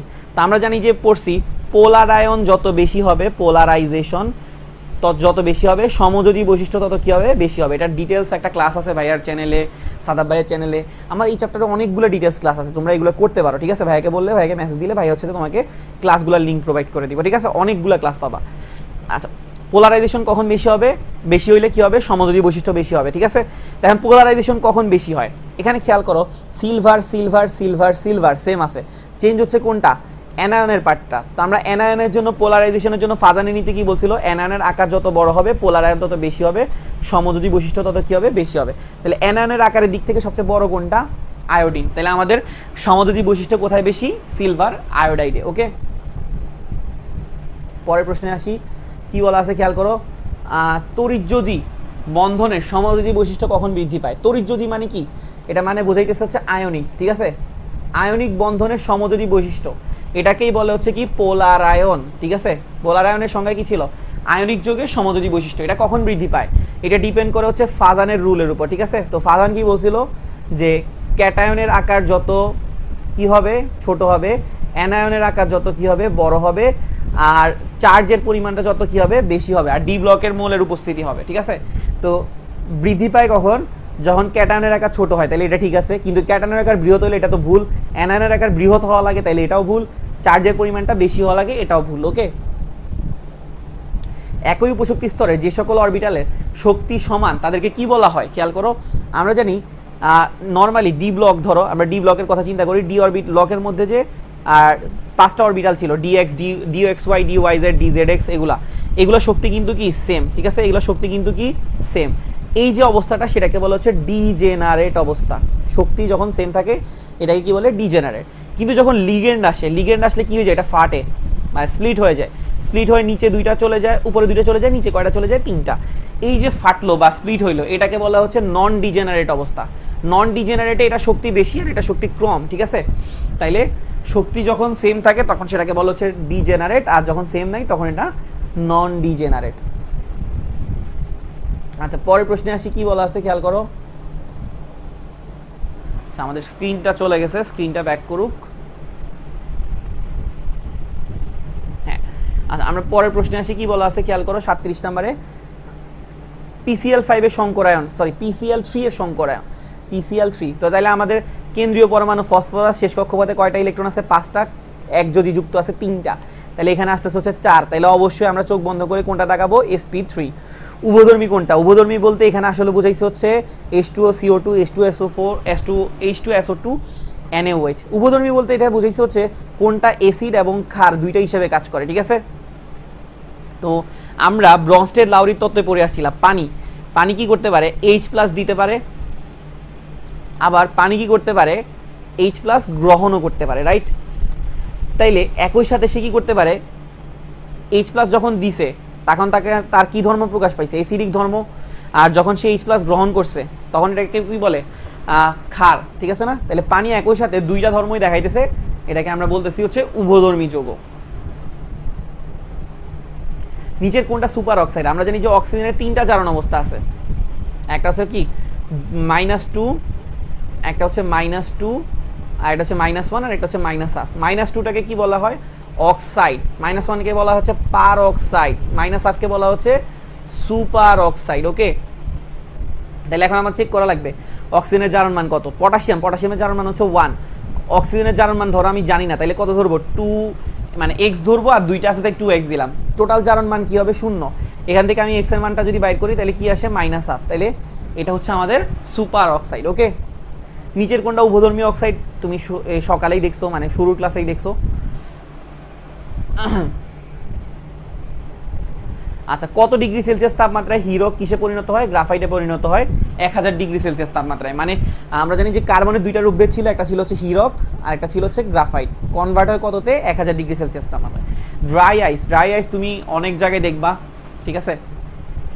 এটা হচ্ছে কি কার্বন ডাইঅক্সাইডের solid form. Normally carbon dioxide কি অবস্থা থাকে, গ্যাস। এটাকে যখন আমরা সলিড বানিয়ে ফেলি তখন এটাকে কি বলা হয়, ড্রাই আইস, ওকে। পরের প্রশ্নে আসি, পরের প্রশ্নে কি বলা আছে, কোবাল্ট এর সাথে নাইট্রো মূলক আছে, NH3 মূলক আছে, ক্লোরিন আছে। তোমাকে অলরেডি বলা আছে থার্ড ব্র্যাকেট মানে কি, জটিল অংশ, আর পুরো যৌগটা জটিল যৌগ। ফার্স্ট ব্র্যাকেট মানে কি, লিগ্যান্ড, ঠিক আছে। তো এখানে লিগ্যান্ড কি কি আছে, এখানে আছে হচ্ছে কি অ্যামোনিয়া আছে লিগ্যান্ড, আর NO2 আছে। ওকে, আচ্ছা, তো এটা হচ্ছে জটিল যৌগের নাম। জটিল যৌগের নাম করার একটা সিস্টেম আছে, এটাও তুমি ভাইয়ের এখানে ভিডিও পাবা।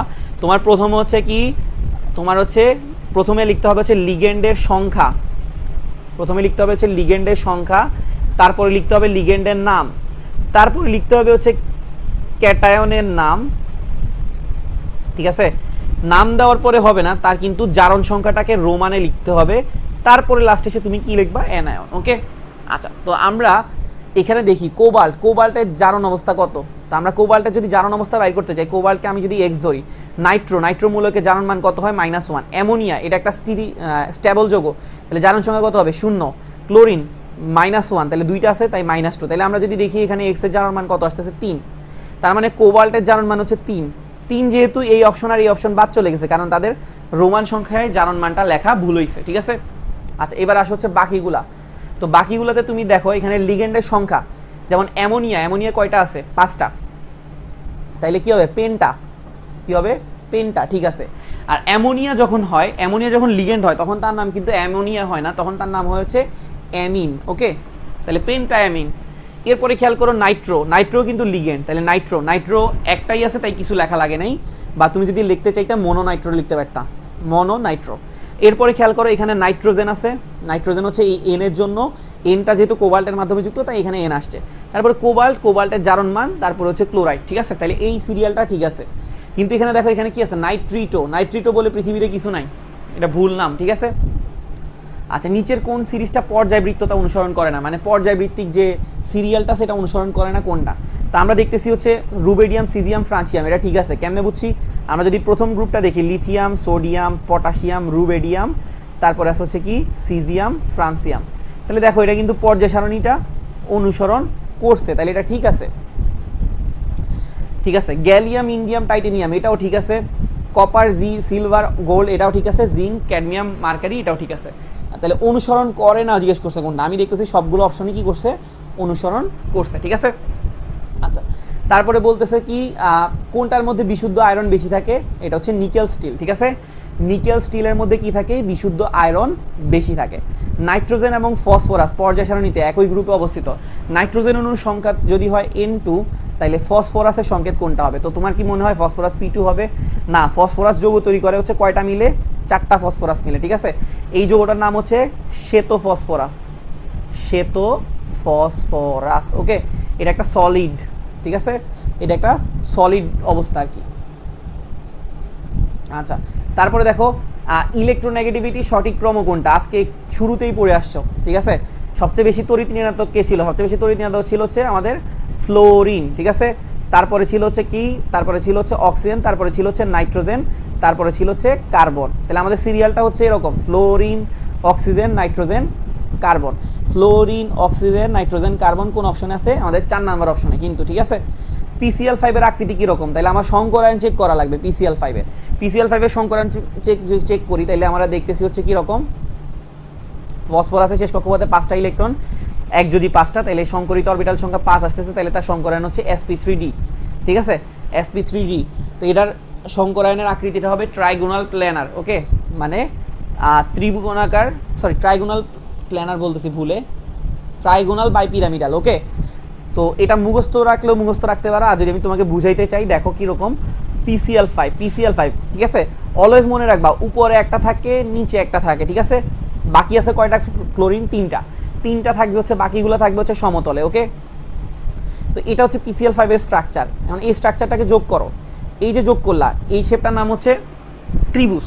ঠিক আছে, এটা সমতলীয় ত্রিভুজ। এখন কি করো, এইটার সাথে এটাকে যোগ করো, দেখো উপরে একটা কি তৈরি হয়েছে, পিরামিড তৈরি হয়েছে, রাইট, উপরে একটা কি তৈরি হয়েছে, পিরামিড। আর পিরামিডটা কীরকম, ত্রিভুজাকার, তাহলে ট্রাইগোনাল পিরামিড। ওকে, এখন খেয়াল করো, তুমি যদি নিচে ক্লোরিন আছে এটার সাথেও যদি যোগ করো তাহলে আরেকটা পিরামিড হবে, তাই এটাকে বলতেছে হচ্ছে বাই পিরামিড। ওকে, তাহলে এটার বাংলা নাম হচ্ছে ত্রিভুজাকার দ্বিপিরামিডীয়। ওকে, দ্বিপিরামিডীয়, ক্লিয়ার? আচ্ছা, তাহলে আমাদের আনসারটা হচ্ছে ত্রিভুজাকার দ্বিপিরামিডীয়।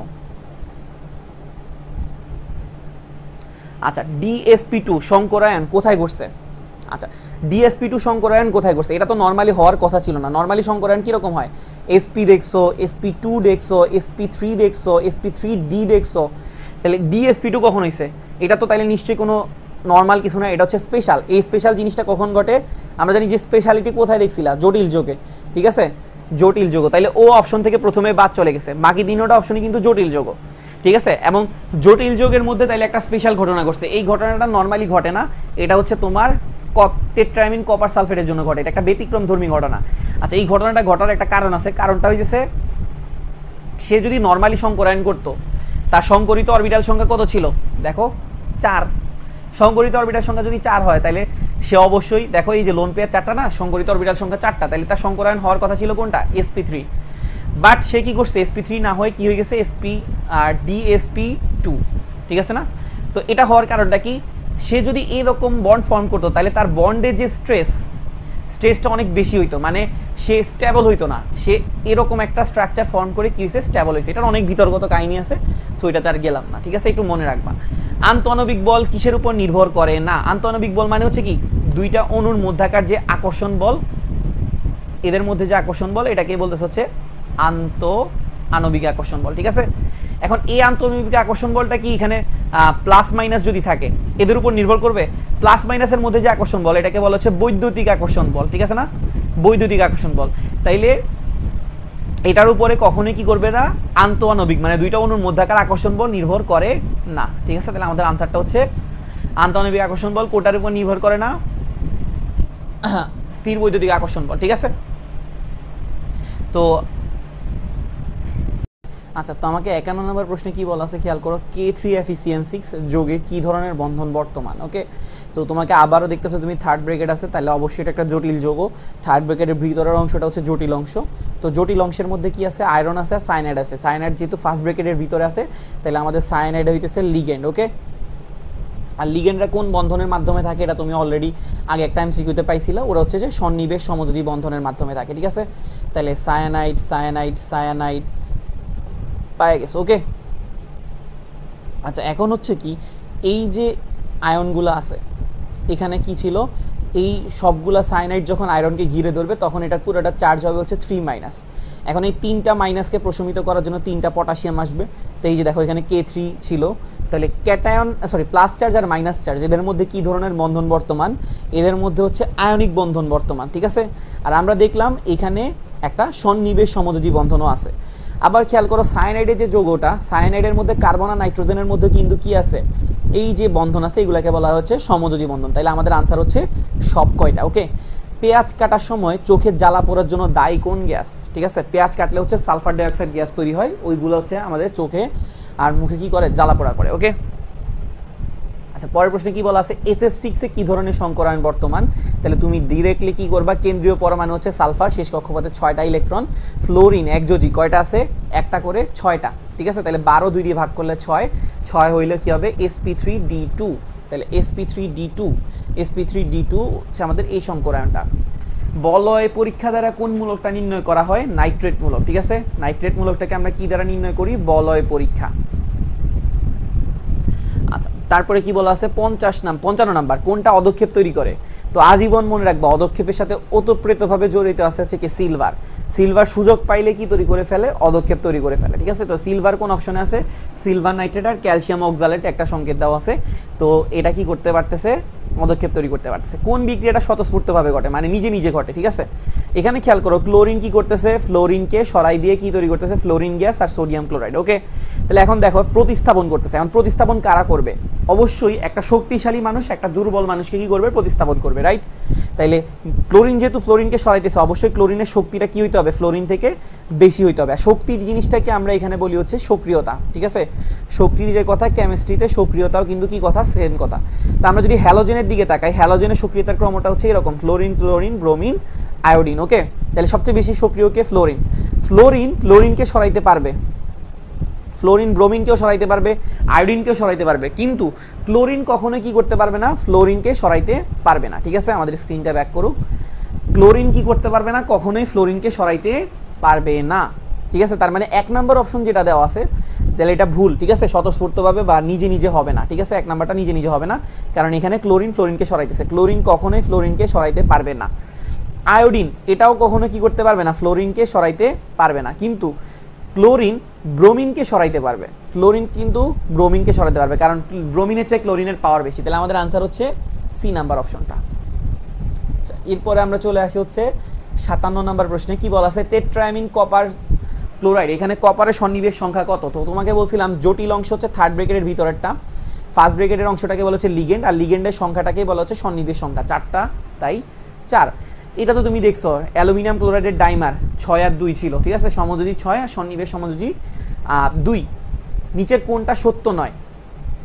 আচ্ছা, তাহলে নিচের কোনটা সত্য নয় মানে নিচের কোনটা মিথ্যা তুমি চেক করবা। সমযোজী যৌগসমূহ অপোলার দ্রাবকে দ্রবীভূত হয়, ঠিক আছে, তো সমযোজী মানে হচ্ছে সমযোজী যৌগই, আর অপোলার মানেও কিন্তু কি সমযোজী বোঝায়, ঠিক আছে।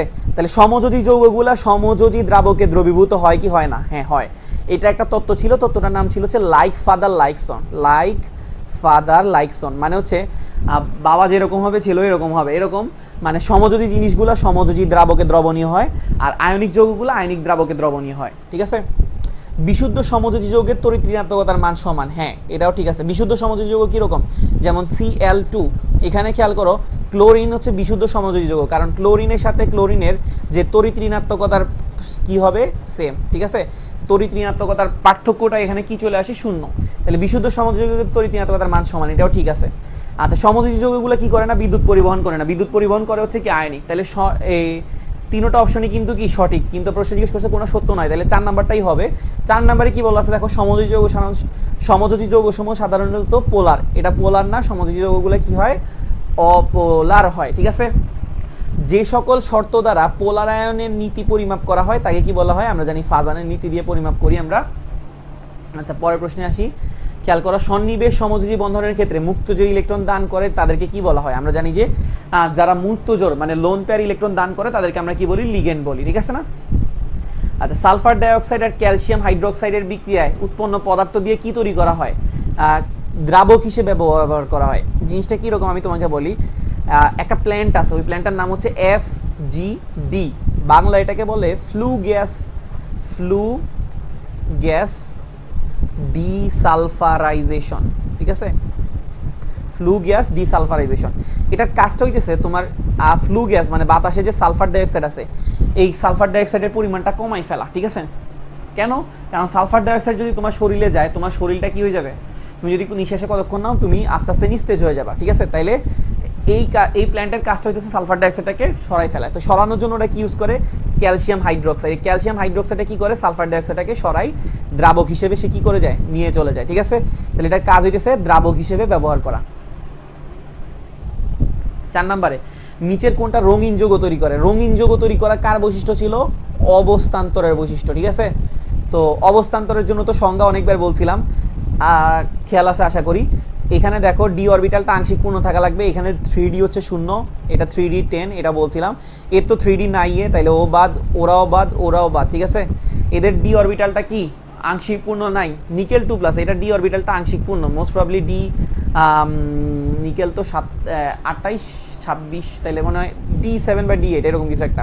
তাহলে ডি অরবিটালটা আংশিক পূর্ণ, তাইলে হচ্ছে ও কি অবস্থান্তর মৌল, আর অবস্থান্তর মৌলের ধর্ম কি ছিল, রঙিন যৌগ গঠন করা, ঠিক আছে।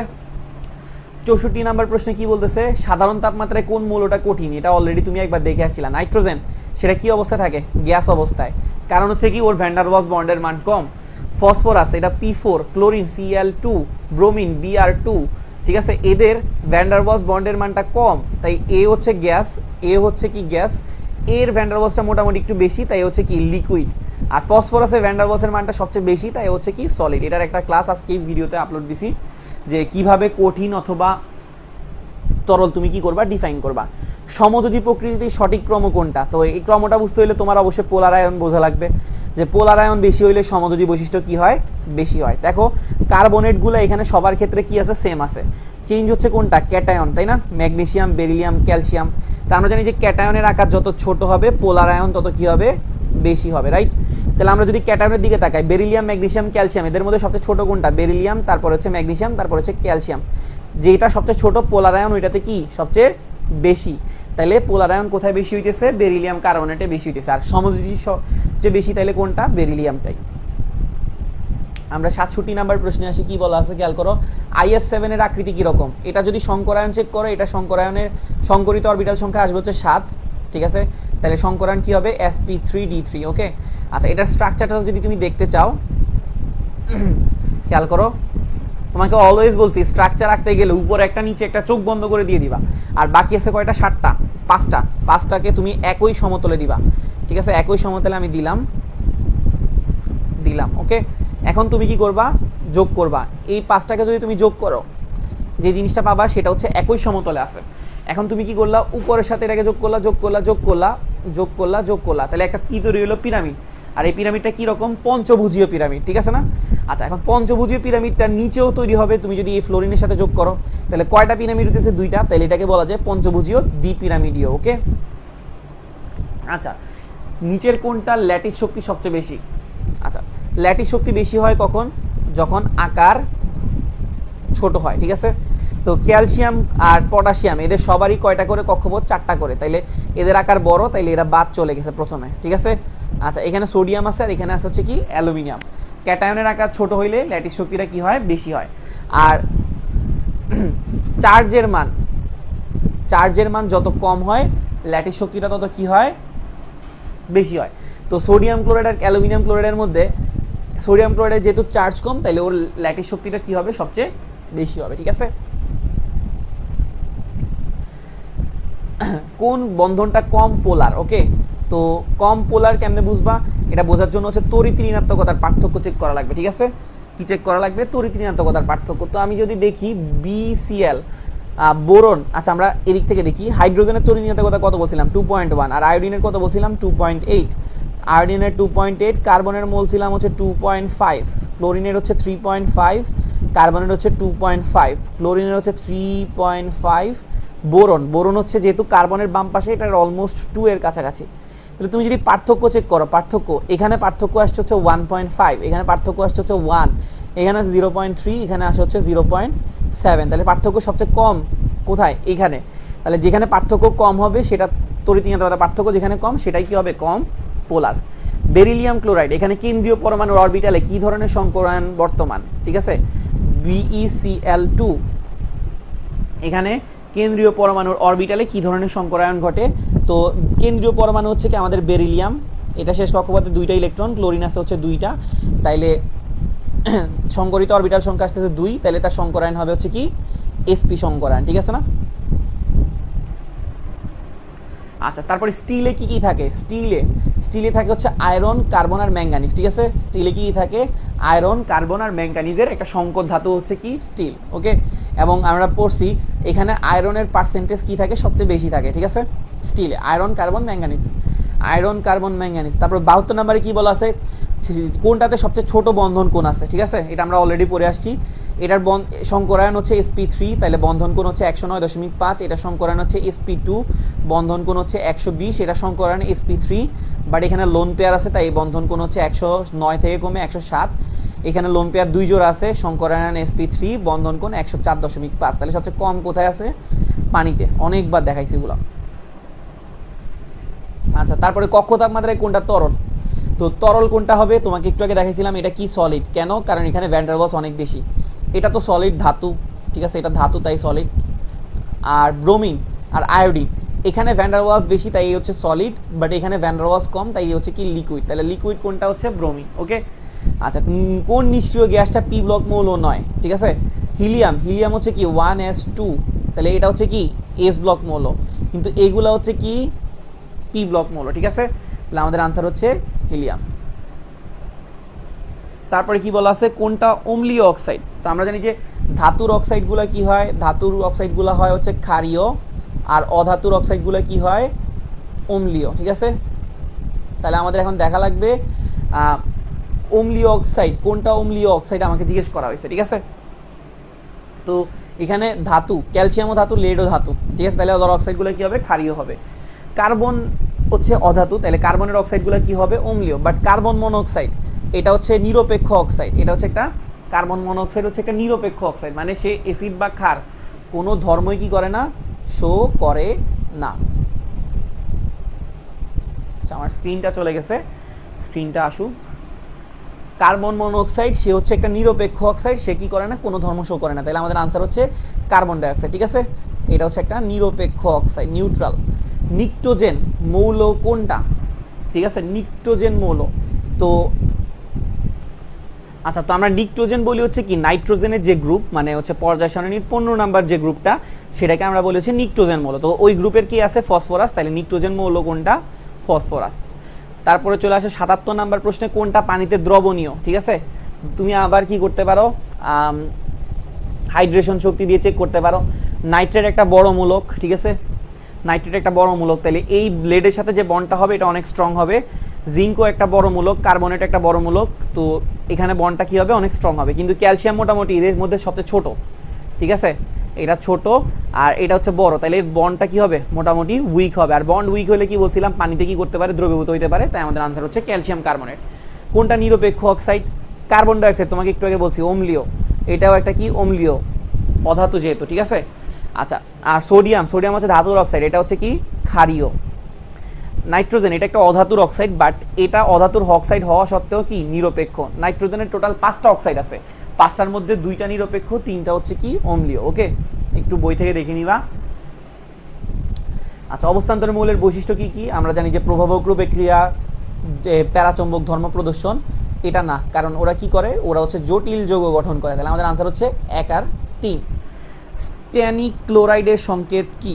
ঠিক আছে, আচ্ছা, তো এই SnCl2 এটাকে বলা হচ্ছে স্টেনাস ক্লোরাইড। ওকে, 2 দিয়ে বোঝায় হচ্ছে আস, আর 3 আর 4 দিয়ে বোঝায় হচ্ছে কি ইক, তাহলে এটা হচ্ছে কি স্ট্যানিক ক্লোরাইড। ওকে, জারণ সংখ্যা 2 হইলে আস, 3 বা 4 হইলে ইক। ওকে, জারণ শিখায় কপার 2+ বর্ণটা কীরকম? আমার যতটুকু মনে আছে হচ্ছে উজ্জ্বল নীলাভ সবুজ। ঠিক আছে, উজ্জ্বল নীলাভ সবুজ। কোনটা অবস্থান্তর মৌল নয়? অনেকক্ষণ এতক্ষণ ধরে অনেকগুলা দেখছো, সো পারা উচিত কোনটা অবস্থান্তর মৌল। তো এখানে আমাদের কি আছে? আমাদের এখানে আছে হচ্ছে সিজিয়াম, আর্সেনিক।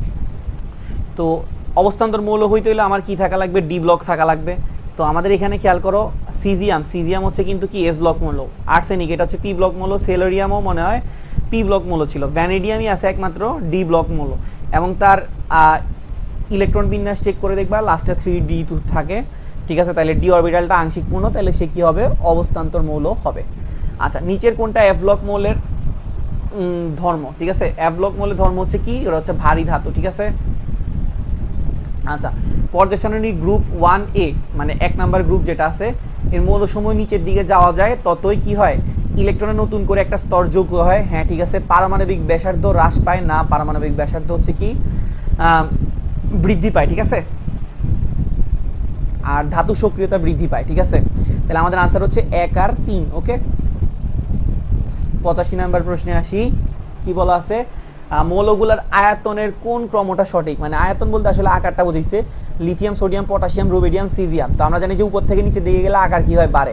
তাহলে সবচেয়ে ছোট আকার কার? লিথিয়ামের। সবচেয়ে বড় আকার কার? সিজিয়ামের। ওকে, তড়িৎ ঋণাত্মকতার কোন ক্রমটা সঠিক? আমরা জানি যে হচ্ছে কি আকার যত বড় হয় তড়িৎ ঋণাত্মকতার মানটা তত কি হয়? কমে।